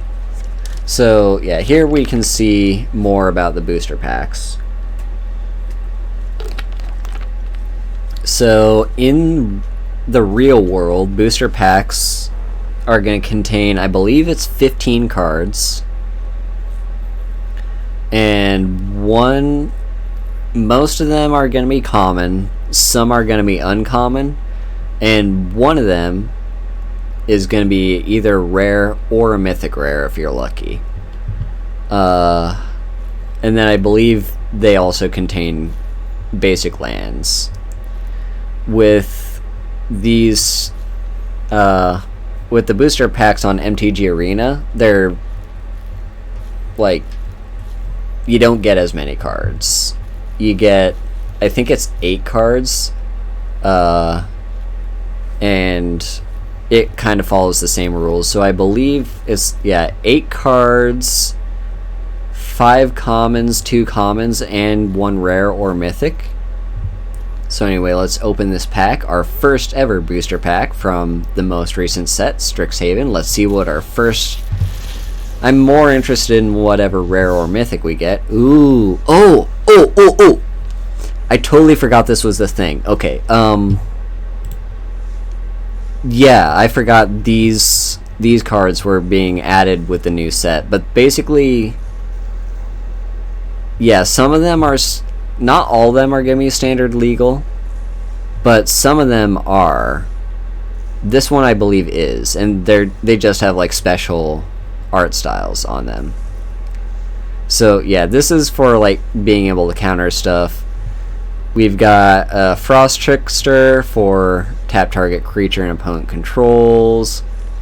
First Day of Class, that's an instant with an ability called Learn. Each new set has new mechanics. Learn is one of them.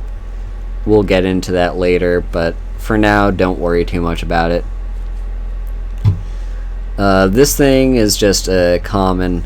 Okay, so it looks like it's 4 commons, 3 uncommons, and a rare or mythic, and this one seems like it's a rare, just because it's got the gold outline there. Also, for each booster pack you open, you earn points towards another wild card. So after I open 1 more booster pack, I'll get an uncommon, and 4 more booster packs will get me a rare. Anyway, we've got a few nice cards here, but let's relieve the suspense and see what our rare is. So Sparring Regimen. It's an enchantment. When it enters the battlefield, you learn. So it does tell you up there, learning means you may reveal a lesson you own from outside the game. A lesson is a type of card. And put it in your hand or discard a card to draw a card. So you can do one of those 2 things when you learn. And also when you attack, put a 1/1 counter on target attacking creature and untap it. So that's our first booster pack. Hope we get a rare soon. Those are wild cards. Yep. You can redeem wild cards for any card of the same rarity. Go to the deck builder to use your wild cards. Yeah, I might as well show that off. So let's just go and build a new deck.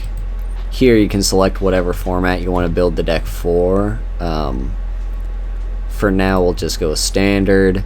And here you can see how many copies of a card you have. So that orange diamond will tell you how many copies. You are allowed up to 4 copies of any one card. Not including basic lands or a few special cases. And yeah, I've got 2 Gigantosauruses and just a few ones. I've got 4 copies of Elysian Caryatid, and now I believe any further copies I acquire will actually get added into a vault, which you can, once you've built up the vault, you can unlock more wild cards. If I wanted to get a card that I don't have, so for example, I only have this 1 pop quiz, but I want to build a deck that has 2 of them, I can click it and then click it again.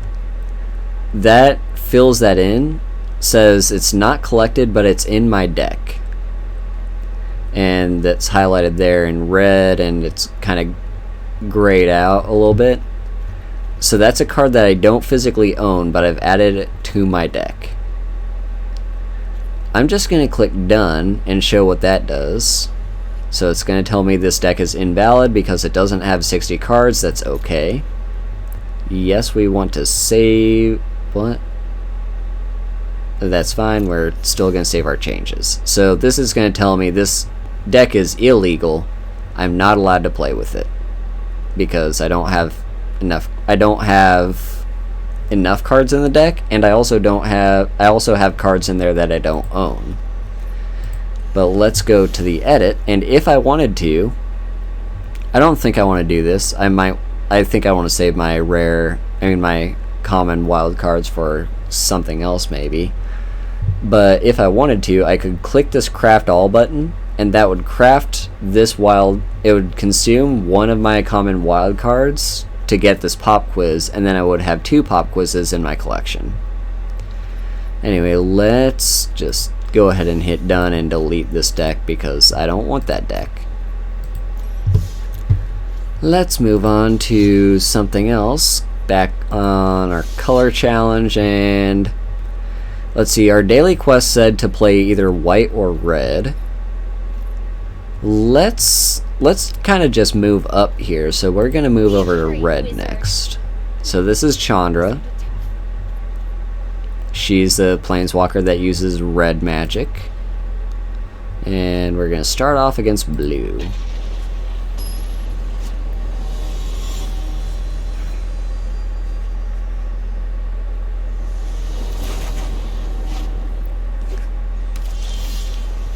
Alright, so we can play a mountain and a Tin Street Cadet. Yeah, red likes to play aggressively and play goblins. So we can attack.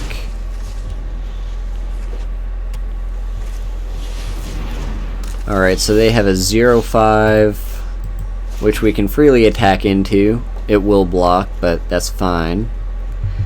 And we could play this enchantment. I think what we want to do is play Goblin Gathering, just to get a few more goblins onto the battlefield, and then we can start reaping the benefits of this enchantment later.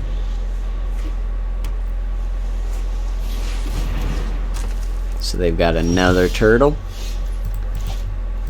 Let me play this mountain, another Tin Street Cadet, and here is probably a good time to play Raid Bombardment. So now all my tiny creatures with power 2 or less attack. They will deal 1 damage to whoever they are attacking. So even though 2 of these are going to get blocked, we deal 5 damage to them anyway. This is what red loves to do. Just play a bunch of tiny things and be very aggressive with them. Alright, now they do have some annoying blockers with their 1/3s.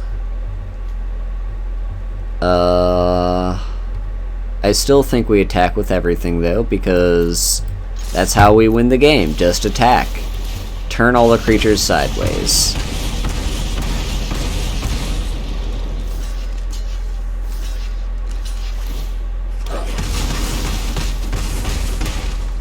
And there you go. That's how red likes to win games. Just play a bunch of things and hit hard. And it's gonna give me a goblin tunneler, making my tiny goblins harder to block. And a siege dragon. This is another thing red likes to do, is have dragons. Dragons are in any color, but mono red is like the home of dragons. So this one, whenever it enters the battlefield, destroy all walls. So that refers to the creature type. Like here we've got Goblin Berserker. If that were a Goblin Berserker wall, for instance, it would get destroyed by this. And whenever it attacks, if defending player doesn't have any walls, it deals 2 damage to each creature without flying that player controls. So let's upgrade that and move on to playing against black.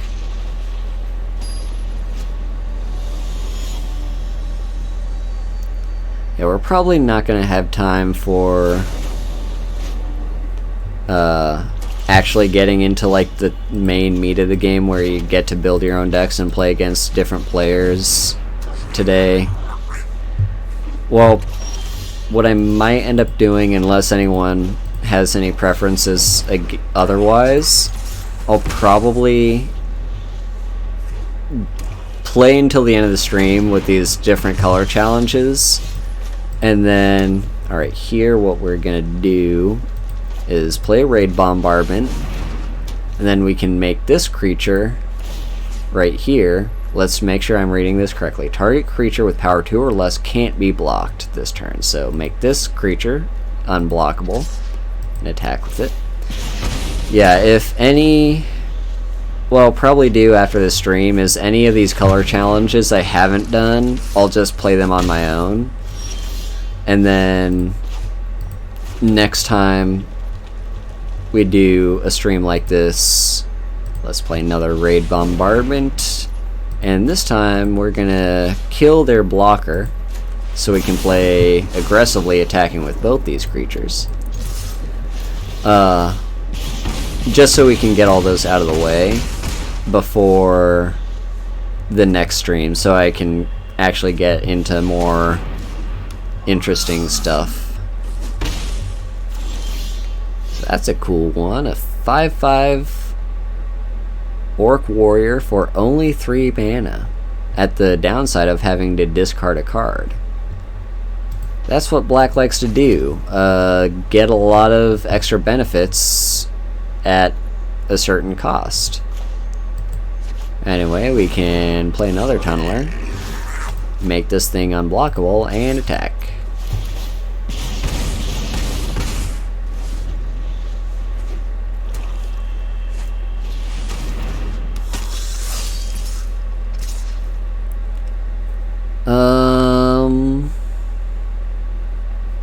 I don't think we want to block because we still have enough life.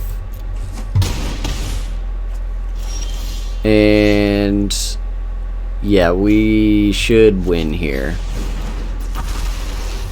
Because I'm just going to attack with everything. Yes, they can block one of my creatures, 2 if they have a creature with flash, but I'm going to be able to deal enough damage with my raid bombardments and creatures that don't get blocked to just outright kill them.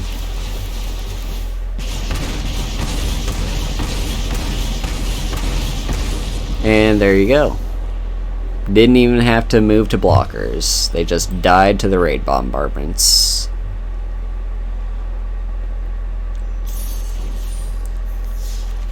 And we've got another upgrade. So we're taking out these just boring 2-3 Minotaurs and putting in Ogre Battle Driver. That's actually a pretty good card.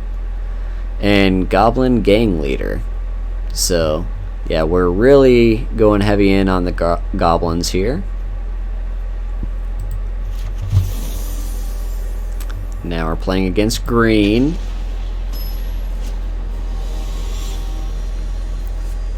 Green is a little annoying for red to play against because, as you can see, red has a bunch of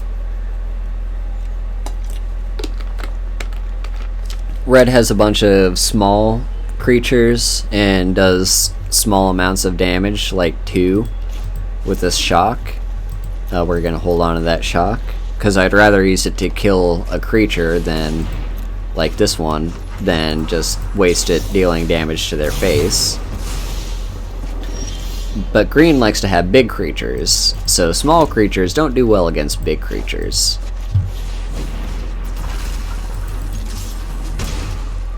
Someone get Goblin Slayer. Yeah, burn decks. It is. Yeah, it is fun to play more aggressive decks. I'm gonna kill that. It is fun to play more aggressive decks, and it's pretty cheap to do so because they tend to be very budget friendly. Yeah, if you don't win by turn 4, just scoop.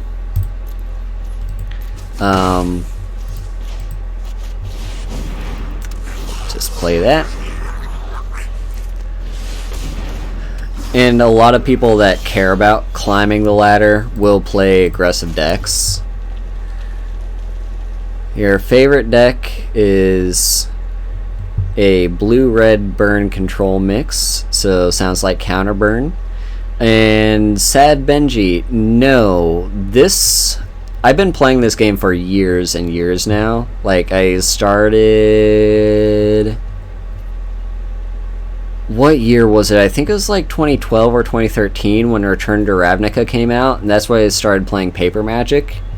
And then for Arena, I just started playing back in 2019 with War of the Spark.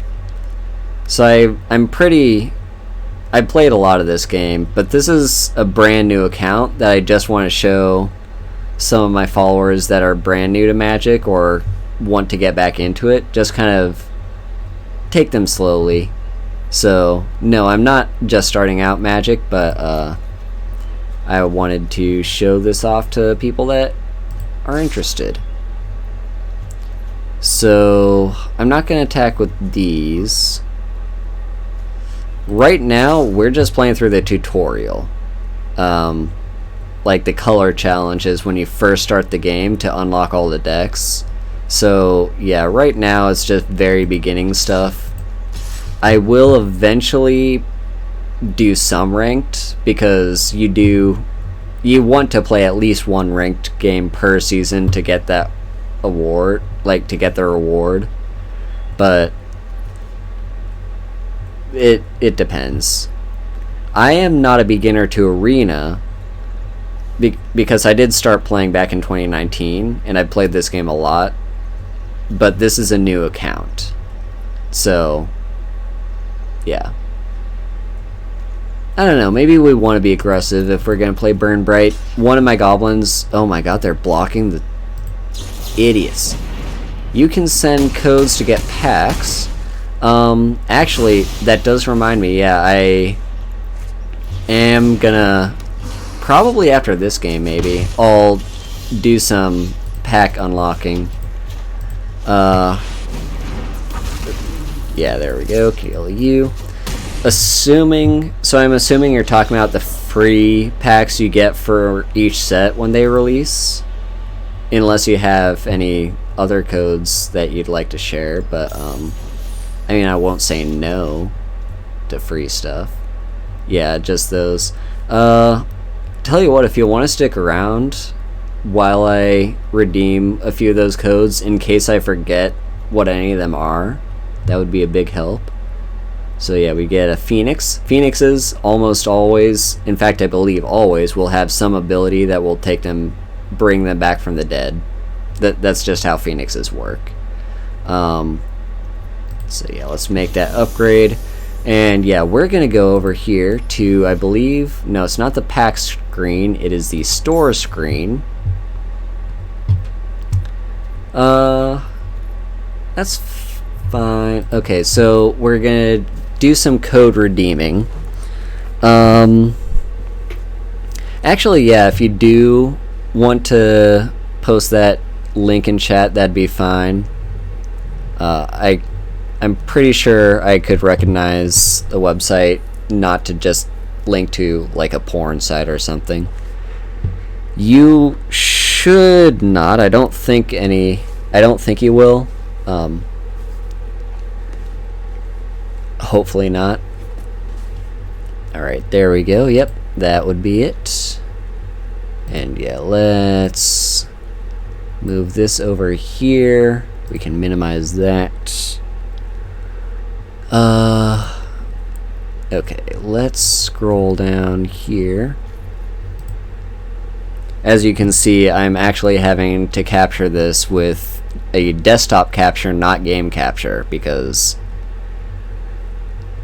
Wizards of the Coast sucks at properly making their game clients. Okay, so these are all expired. This shouldn't be expired. It says unknown. We'll try it. We will try it. So let's try play Theros. It was successful, so this gets us 3 free packs from each of these relevant sets. And they do this every time a new set comes out.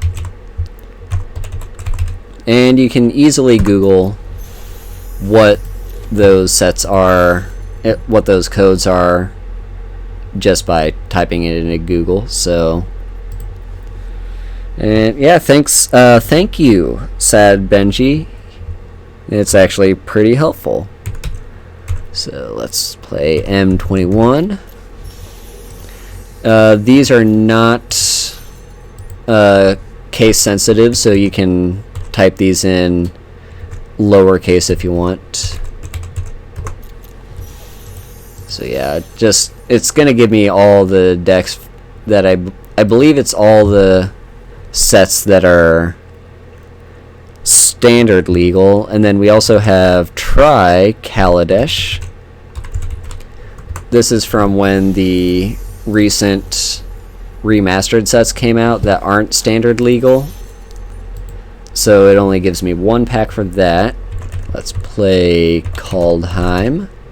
This was the second most recent set to come out.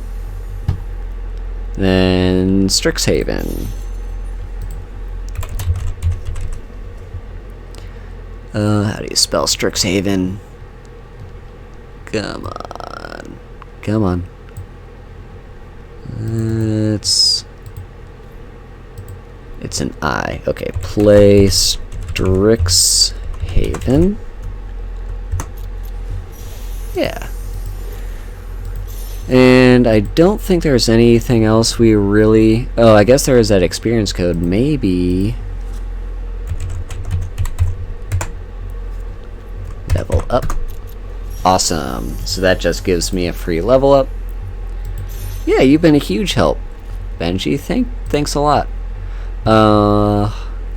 And then, of course, there's a whole bunch of cosmetic stuff if you care about those cosmetics that I showed off earlier. And there's also these card sleeves. I will bother with the card sleeves, because I do like card sleeves. So first we've got Rock Jocks. Card sleeves are basically just to pimp out your deck and make them look nice.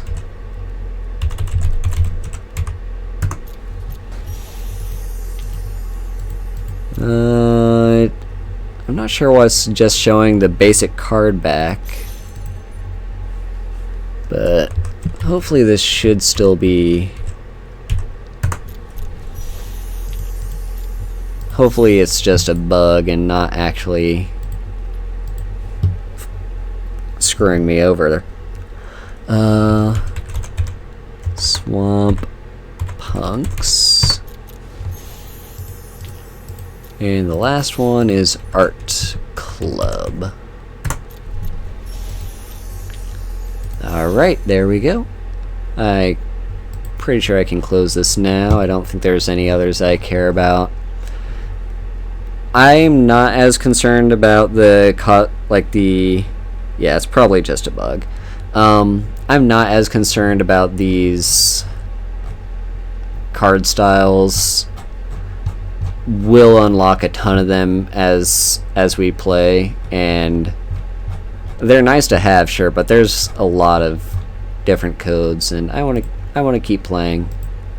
I'm gonna go into the decks though, just to make sure. Let's edit this one.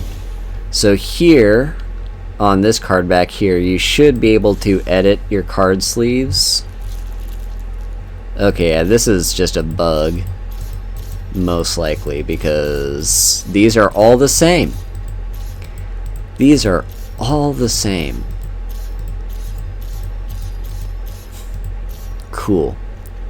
Gotta love it. Thanks, Wizards of the Coast. Let's go ahead and open these packs. If any of you are gacha addicts, these will be the bane of your existence, because this is gacha. Let's start with Theros.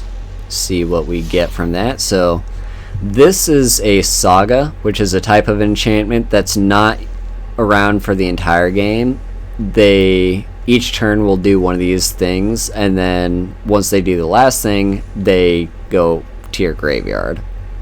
We also opened a wild card in the booster pack itself. That is something that can happen. And we also unlocked a wild card from opening a new booster pack. So let's see what our rare is. It's Thassa's Intervention. That's actually pretty good if you're into blue. Because this one gives you two options. It could be a counter spell, and it can be card, well, not exactly card draw, but card selection. Like, you look at the top cards of your deck and you can take up to 2 of them. Let's see what else we get. Let's hope we get a mythic, because mythics are always fun. So we got a few nice stuff. This is actually a lot of good green stuff, especially Omen of the Hunt. Ooh, gotta love Dream Trawler. This is a very good control card, because control decks, I haven't really explained the archetypes much, and I'll probably get into that more in the next stream when I probably do deck building. But basically, control decks like to survive until the mid to late game, until they can play a threat that's easy to protect, like this one. Thanks for stopping by and meet. Yeah, so this is a good card, fun to play with. And this is going to get us quite a few wild cards too, just opening all these packs. So here, I think this might be the first artifact that we've seen. So artifacts are basically just these colorless cards. They're not all colorless, but most of them are. And they're kind of like enchantments, where they sit on the battlefield and they do various things. Sometimes you can have cards that have 2 different card types, so this is both an enchantment and a creature. And here's a legendary creature. Legendaries are cards, they're legendary permanents, meaning creatures, lands, planeswalkers, enchantments, artifacts. You're only allowed to have one of them on the battlefield at a time. So if you were to say have one of this card in play on your side under your control, and you were to play another one, you would have to choose one of them to sacrifice. Anyway, ooh, Thassa's Oracle. This is a fun combo card, because combo decks, again, another archetype that I will explain more in detail later. Combo decks are ones that, like, they either win just straight up through damage or through alternate win cons, like this one. So there's a way you can win the game without dealing damage. Anyway, that's Theros done with. Let's go to Ikoria. We got our rare wild card there. Lava Brink Venturer it's a fun card.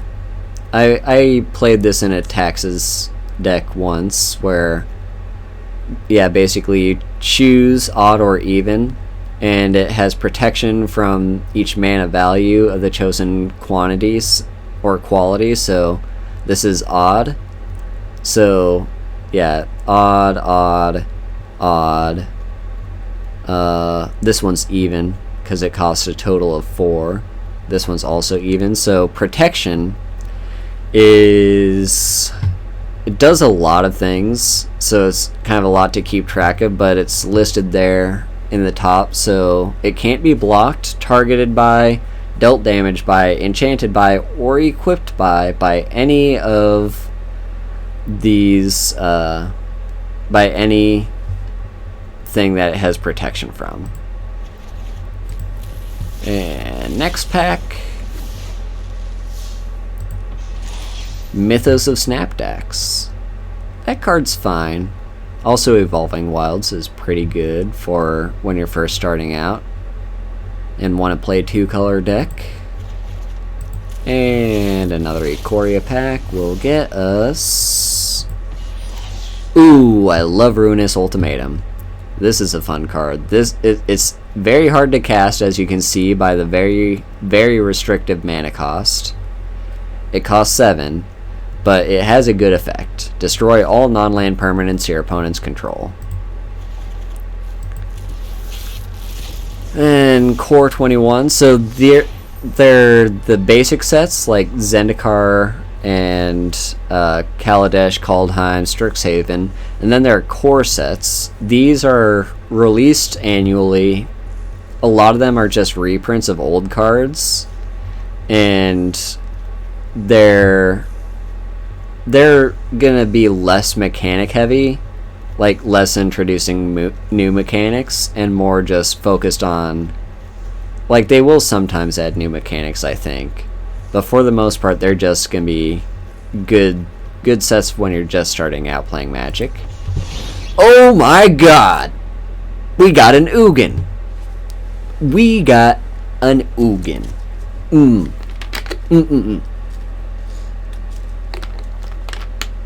This card.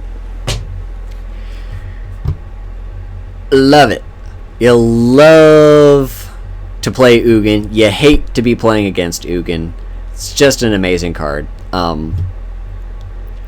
This card actually first came out years ago in the Fate Reforged, I think the set was called. It's an 8-mana colorless planeswalker, and I haven't really explained how planeswalkers work. You can kind of think of them as like, they're basically that 7 down there at the bottom. That is his life total essentially, and you can pay any of these costs, meaning +2 would put him up to 9 from 7 to do that effect. You can do any of these once per turn and only on your main phases. That -X, you can pay however much life he has or less to do that effect. And then that last ability is referred to as an ultimate because it will very often put you very far ahead of the game. So we're very happy we got Ugin. Also, fun story about Ugin in Paper Magic. When I went to the pre-release event, sorry, this is going to be a little bit confusing to new players that don't really understand a lot of the words that I'm saying. But I went to a pre-release event for Fate Reforged, and you know how at that pre-release event there was the Ugin's Fate, I think it was called, booster packs that you could get just for playing. I pulled that Ugin's Fate alternate art form of Ugin, and I still have it to this day. That was probably one of my biggest accomplishments in Magic history in terms of just luck. Anyway, and that card right now is worth quite a lot of money. Anyway, we got a Spore Web Weaver. That one's pretty good. Hexproof from blue. And it's a good I hate blue card, because I hate blue. I do play it sometimes, but only when necessary. And what's in our last pack? Our rare. Ooh, I love Fabled Passage. Fabled Passage is just good mana fixing. So when you're just starting out, you may not fully comprehend this, but basically you can very easily get by on just like commons and uncommons when you're just starting out for like your basic decks. It's fun to have like a rare or mythic sprinkled in there, but probably what's most important to invest in terms of wild cards, if you're playing long term, you'll want to invest in rare lands, because once you branch out and start building multicolor decks, these are going to help you be able to cast all your spells. Because the more colors you add to a deck, there is no limit to how many colors. You can build a 5-color deck. The more colors you add, the less consistent your deck is going to be. So you want more of these rare lands that will help you get more colors out.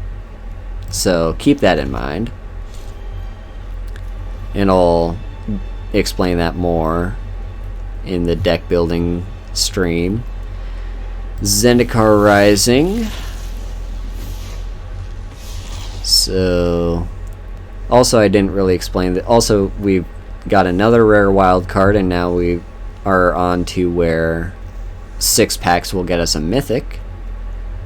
I didn't really explain this much either, but there are also cards that are just multiple colors. So this is green and white, this is red and green. So those are fun to play with, but more restrictive to play with. Hagra Mauling. It's a very decent removal spell that you can also choose to play it as a land. If you don't have a lot of lands in your hand and you're missing your land drop for the turn, options are always good.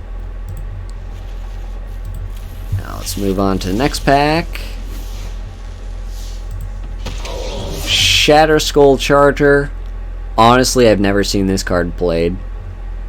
It's probably good, but in my experience, it has not seen a lot of play. And then Zendikar Rising. Morog, Fury of Akum. This is another card that I think people really tried to play this when this first set came out because it's a mythic, but as far as I can tell, there's like, it's good, but there are better cards you could play. Anyway, let's see this Kaladesh Remastered. Lost Legacy. So these cards I will not be able to play in Standard because they're from technically an older set, but I will still have them in my collection, and I can use them to build historic decks. Anyway, we've got Kaldheim next. Doomscar. That's a pretty good card, especially if you're playing Control.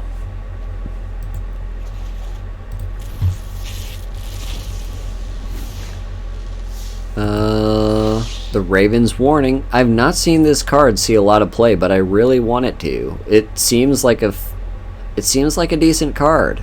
Like, first turn you play it, you get a 1/1 bird with flying. The second turn, you get to look at your opponent. When a creature with flying deals damage to an opponent, you get to look at their hand and you draw a card, which is a huge advantage. And then on turn 3 of this being out, hey Marcel, on turn 3 of this being out, you basically get to pick any card from your sideboard, which that's another thing that I'll explain in a later stream. Just any card you want, and you you get to draw that next. So I want this card to see more play, but it just doesn't, unfortunately. And with this pack, we'll get our Mythic wild cards. So there we go. We now have a Mythic. And Crippling Fear. It's a pretty decent card. Black kind of wants to do what white wants to do with killing a bunch of stuff with these. They're called board wipes. Basically cards that will kill multiple creatures all at once. But white is more for unrestricted board wipes, like destroy anything. And black is more restrictive. I don't think they should be. I do think black should have access to better board wipes. But it is what it is, and Wizards of the Coast doesn't want black to be too powerful, so they have these that are more restrictive.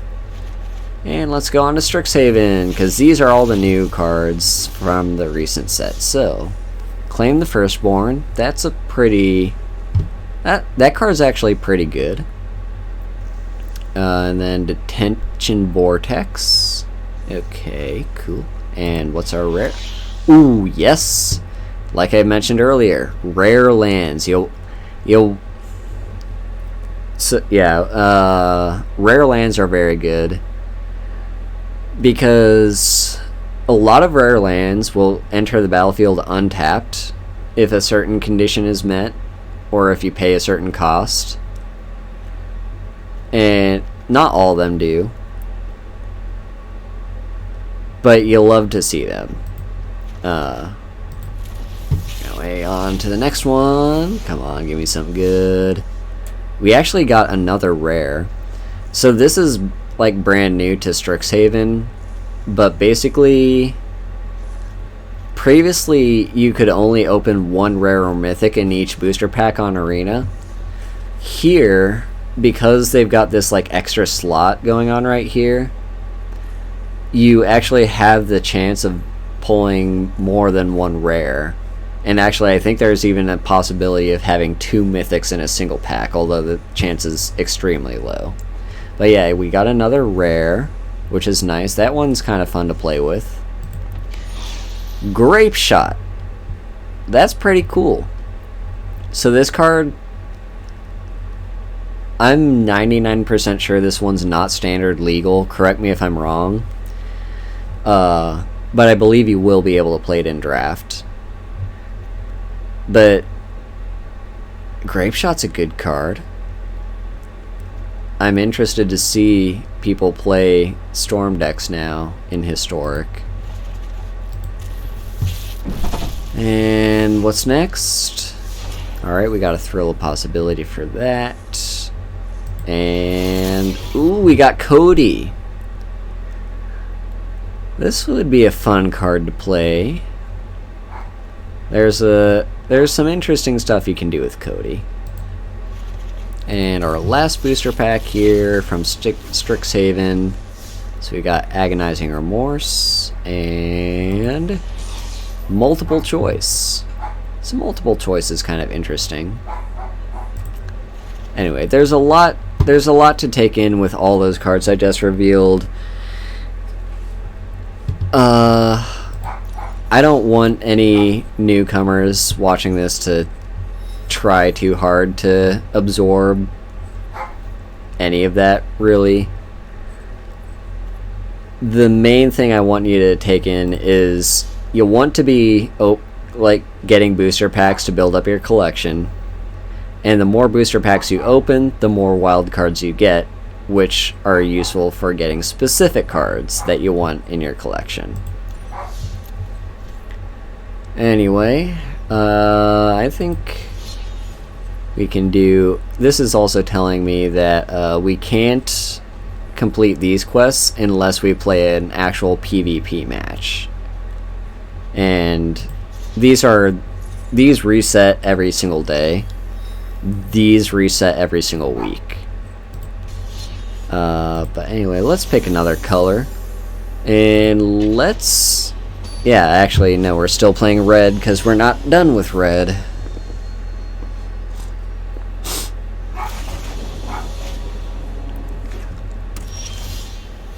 Alright, back to the regular grind. This isn't actually great hand. I mean, we can still play some early stuff here, but we can't actually play anything until turn 3. Which is a little bit of a shame. It's not where red wants to be. Yeah, you see, that card has double strike, meaning it just dealt its 1 damage to me twice. First was in a first strike instance. It's like a special time in combat where only cards that have first strike or double strike will deal damage, and then normal damage gets dealt. So, but all you really have to worry about is it went from dealing 1 damage to 2 damage because it has double strike. So that thing has vigilance. It's entirely possible my opponent has a combat trick here. I'm fine with them using their combat trick to kill my Molten Ravager. And it looks like they didn't. They just were trying to bait me. Let's play another Molten Ravager. We're not in a very aggressive position right now, so let's just sit back. No attacks. These are other mana sinks, so you can pay 1 red mana at any time to give this +1/+0 until the end of the turn. And here, assuming they have no combat tricks, is something you can do. So I'll declare these as blockers, and then this I'm gonna make a little bit bigger into a 1/4. So first strike damage gets dealt, and then normal damage gets dealt, and I get to kill the fencing ace. So that's good.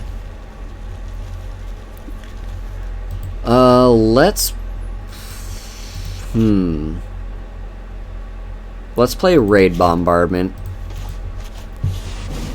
There's not a big reason for us to attack right now, and let's play Goblin Tunneler. We could attack just to get in that 2 damage, but let's not do that.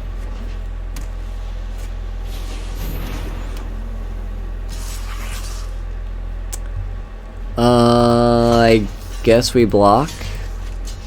Hope they don't have a combat trick. They did not. Alright, now we could play a Raid Bombardment. And here is an interesting thing we can do. So I'm going to make this creature unblockable until end of turn. And then I'm going to attack with just that creature. They can't block it. These 2 enchantments are going to trigger. And then, after that happens, I can spend all of my mana to give this +3/+0 and turn it into a 3/4. And even though it doesn't meet the requirements of having power 2 or less, it still gains the benefit of the Goblin Tunneler and the Raid Bombardments. So just keep in mind, these abilities you can do at any time, and there are better times to do them. Here we're gonna play the Siege Dragon because we can. I think we want to just get in 2 damage, so make this unblockable and attack with it. We're not gonna make it any bigger, so they take 0 damage from it, but we're slowly whittling them down. They did gain a little bit of life, which we don't want if we're playing red.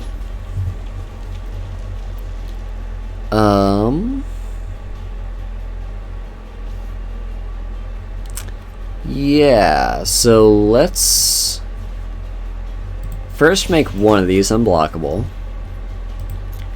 and then attack with these and see what happens. So a lot of things just triggered, a lot of damage was just dealt. Now let's see how they block. So they're actually double blocking, which is interesting. I'm gonna spend enough mana to kill both of those creatures. And then with this one, I'm gonna spend 2 mana, save the other 2 to play this Goblin Tunneler afterwards, just to deal more damage. And now we can play the Goblin Tunneler.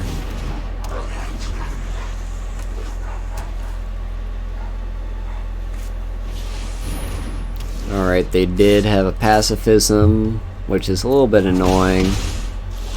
Means I can't attack with this thing anymore, or block with it. But we should still have this game because I can make this unblockable, attack with it, and then spend all my mana, because they have no cards in hand, to kill them. No reason to spend any more than that. There we go.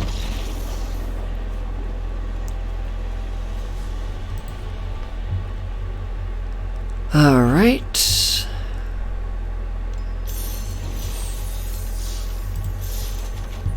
So we've unlocked Reduced to Ashes as getting removed in order for us to put in Volcanic Dragon, Inescapable Blaze, which is a fun card because that can't be countered. So screw you, blue. And Goblin Trashmaster is a pretty decent card if you're playing a Goblins deck. I've seen a lot of the like competitive Goblin decks in Historic run at least one of these. So let's make those upgrades. And now we're going to play against another actual player. So, and it seems like even if we lose, we still complete this color challenge. So hopefully we win though, because it'd be fun to win.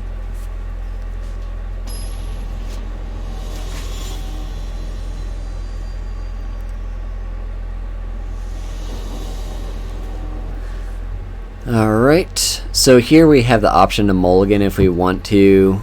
That's basically just if we don't have a good early start, or we don't have enough lands to cast our spells, or if we have too many lands in our hand. But this is a generally decent hand, so we'll keep it.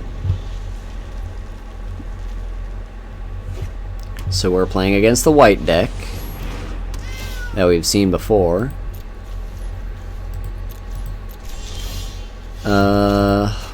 Let's just play one of these and get aggressive. Turn our cards sideways. They're deciding if they want to block it or not. They don't.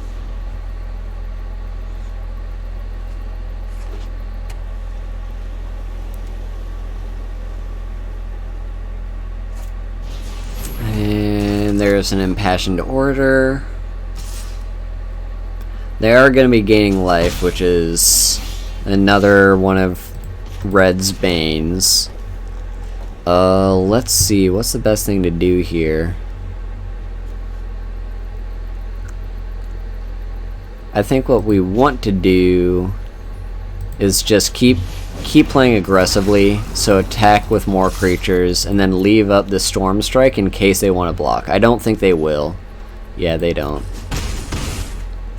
So let's pass the turn, because this would give my creature +1/+0 and first strike, meaning it would deal its damage before any of these other creatures deal their damage. Alright, they're starting to get a little annoying with all their life gain. They now have a 2/2 with lifelink.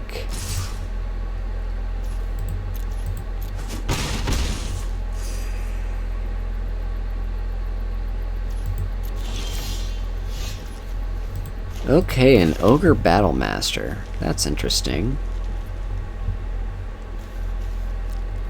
I'm going to attack first and just see what they do. I'm fine trading one of these for a Charmed Stray. They don't block. And I'll play Ogre Battle Driver. So now every card I play while this is on the battlefield will get +2/+0 and haste until end of turn, so that means it can attack right away and doesn't have to wait a turn. I think the only removal they could have in hand is pacifism, which actually isn't removal. It just means I can't attack with it. Okay, they are going to play pacifism, so I can't attack with Ogre Battle Driver or block with it. But it's still there, which means any card I play now is going to gain that benefit. So I still want a blocker. I'm going to play this before combat, so it gets that benefit, and attack with all these. Get aggressive, and then I'm going to play this after combat just so I have it as a blocker. Because we're starting to get a little bit low on our life total. Also, if you want to send an emote, you can just click on your avatar here and say one of these things. Usually I just say like hello if they say hello first, and say good game at the end of the game if I really feel like saying it. Well, let's block. Let's see here. Well, we can play Goblin Gathering, because these are going to gain haste. And let's keep getting aggressive while holding this back to block. Let's see if they block with their Angel of Vitality.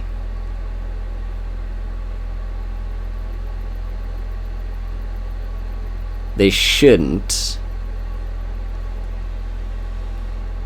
It wouldn't be a smart move for them to do that, because I'm representing I might have a combat trick by attacking with that 1/1, but they were definitely considering it. But now that means I have 1 mana open to either cast this or spend on this, whatever I feel like doing. Aha! Well, we lose here, because I can't block, and if they attack with everything, I'm just dead. I am going to say good game. That was a good play on their part. Alright. So we did lose that one.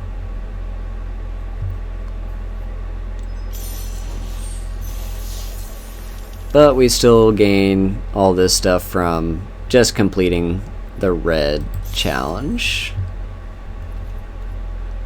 So let's go.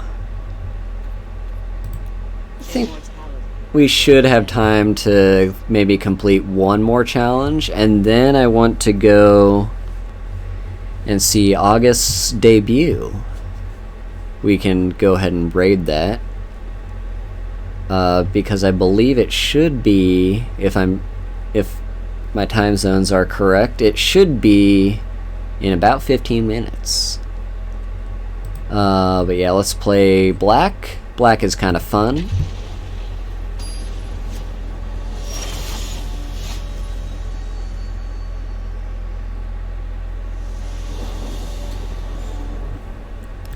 Alright, so let's start off with Typhoid Rats. So, colors, it sounds like you're pretty new to Magic, if you're asking that. Basically, Magic is composed of these 5 colors right here. So you've got green, white, blue, black, and red. And a lot of stuff in the game is based around this color cycle. Each color has its own weaknesses and its own specialization. So black is basically the color of death, and hey Minra, yeah, black is kind of the color of death and paying extra costs to gain massive benefits. So you want to be able to kill creatures and pay life in order to benefit from that. White is about kind of law and order and stuff like that, and you want to have an army of creatures on your side. Green is kind of about nature, where you want big creatures, mostly, but you could also have like an army. Red is chaos and aggression, and blue is kind of being thoughtful and pensive and kind of looking at the situation before you commit to it. So yeah, that's just kind of the rundown of the different colors, and you can mix and match those as much as you want, with the downside being the more colors you mix and match, the harder it is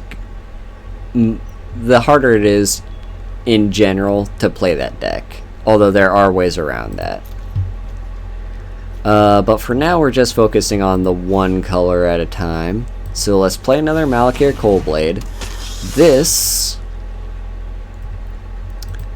we can use to kill the Woodland Mystic, because once that thing, it gets -1/-1, and if you get a creature's toughness, which is the number on the right there,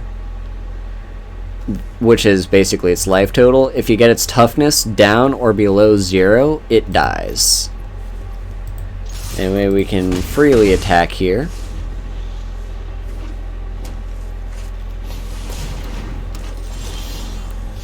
And we can just kill it again. These get bigger. Yeah, so this game, MTG Arena, Magic the Gathering Arena, is completely free to play, free to download, free to make an account. It is available on PC and Mac. I don't know if you can do it on Linux, but I am pretty sure you can. And it's also on mobile. But from what I've heard, the game's a little bit more stable on the desktop. Let's just attack with these two, because I don't want my Death Touch creature to die to just a 1/1. And this game is pretty beginner friendly if you're playing Arena. It has a tutorial and everything to walk you through how you're supposed to play the game.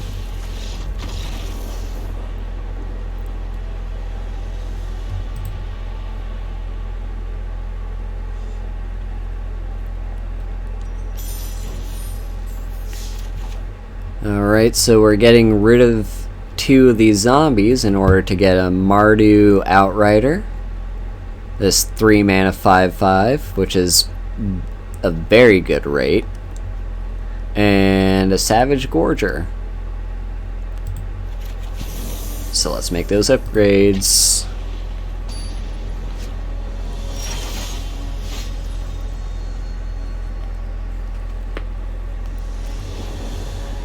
Okay.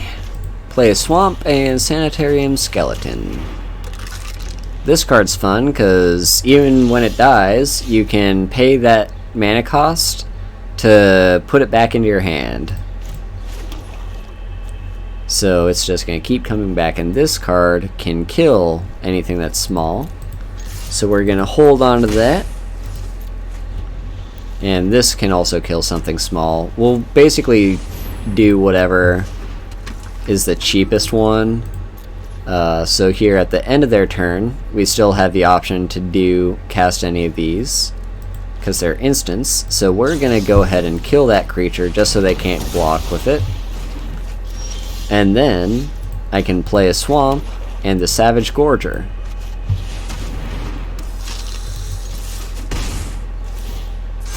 And this thing's going to keep getting bigger and bigger.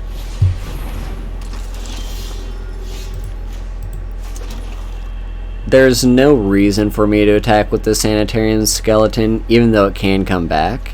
Actually, no, that's not true. There is a reason.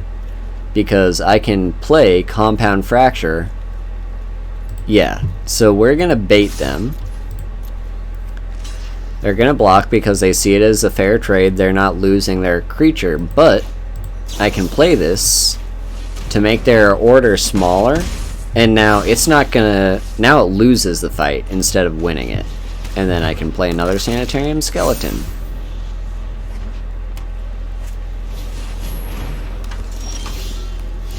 Alright, we're not drawing any spells, which is a little bit unfortunate, but that's fine. Yeah, let's just attack with these. Because I'm not doing anything else with my mana, even if one of these does die. So here it's telling me I can activate this thing's ability from the graveyard. I'm going to activate that, put it back in my hand, and replay it.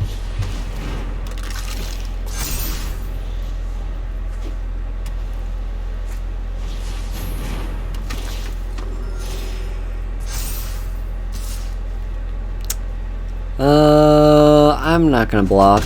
I'm fine taking that 2 damage. I have a lot of life to spare.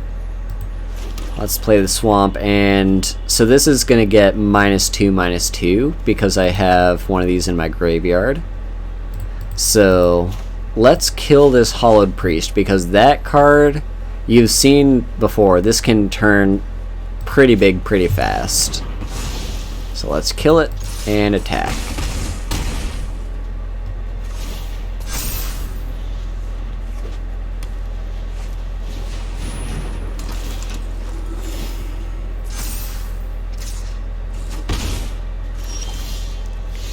Yep, the other guy cannot do a thing because this thing has flying, which is an ability that says he can't block my flying creature unless he also has a flying creature or a creature with an ability called Reach. So, yeah, he's losing this fight pretty handily.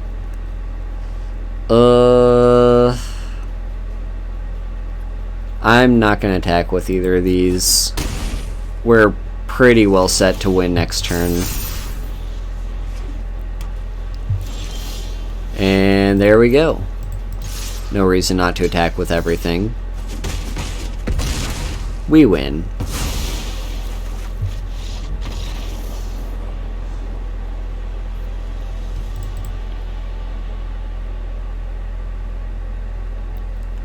Straight to the negatives, yep.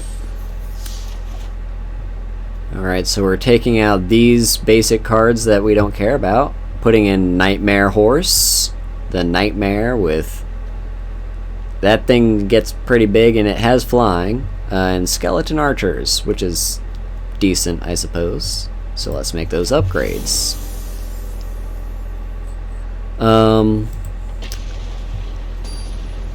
We're probably gonna have time for one more game, and then I believe August is starting their debut.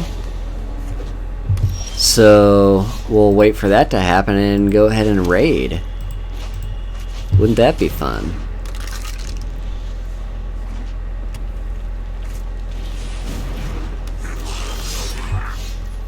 Okay. Let's do the same thing we did earlier. Use that combat trick.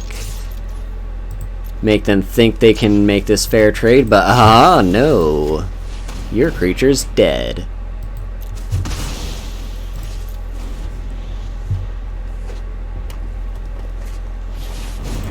A Spellgorger weird, you say? Well, I can kill that before I even untap. So, sucks to be you. Alright, this can make my creature indestructible, which basically, it is what it sounds like. It means this, no matter what, this thing can't die, with a few exceptions. It still dies if its toughness reaches 0.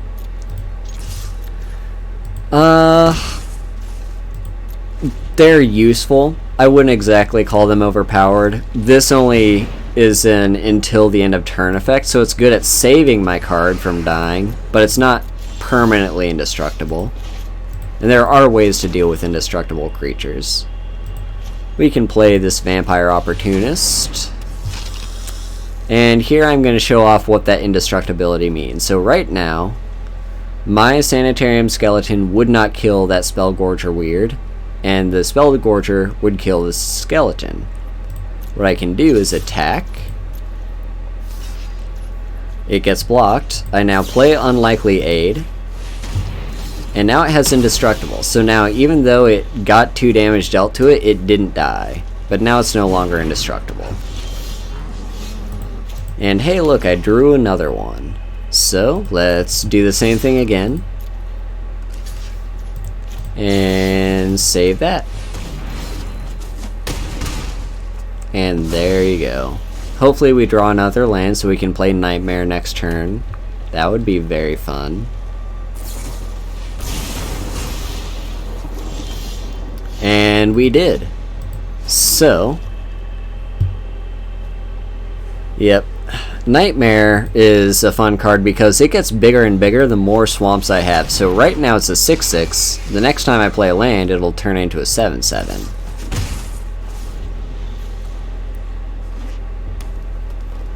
And it has flying.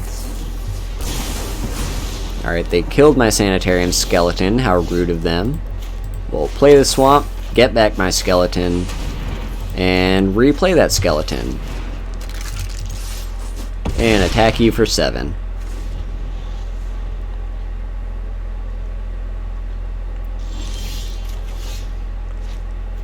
I cannot play this card because I have to have a card to discard in order to do that. Yeah, they are pretty much dunzos. Unless they have a way to deal with my Nightmare.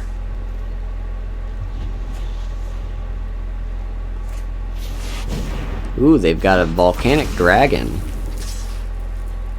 And they're being stupid in attacking. What they should do is leave that back to block. But they didn't, so we get to kill them.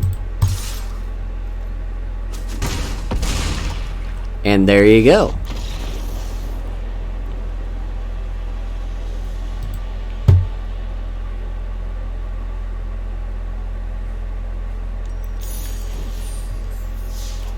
Alright, and we've unlocked Soul Hunter Rakshasa, which has relevant abilities. And Eternal Thirst, which also has some relevant stuff. So let's just make those upgrades. And now, I think I'm gonna leave this here, because let me just check. We're gonna move to, let's go just chatting screen, get rid of this AMA, don't need that anymore. And let's just see if August is live yet. Alright, it looks like they are, so let's go ahead and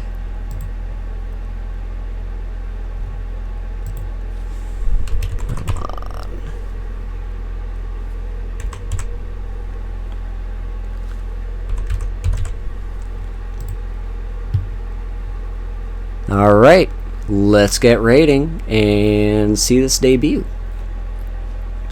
Thank you all for coming out, and yeah, this is going to be a long-term thing that I do on my channel, is just see how far we can go with this. And hopefully, yeah. Hopefully if you're interested, you pick up the game.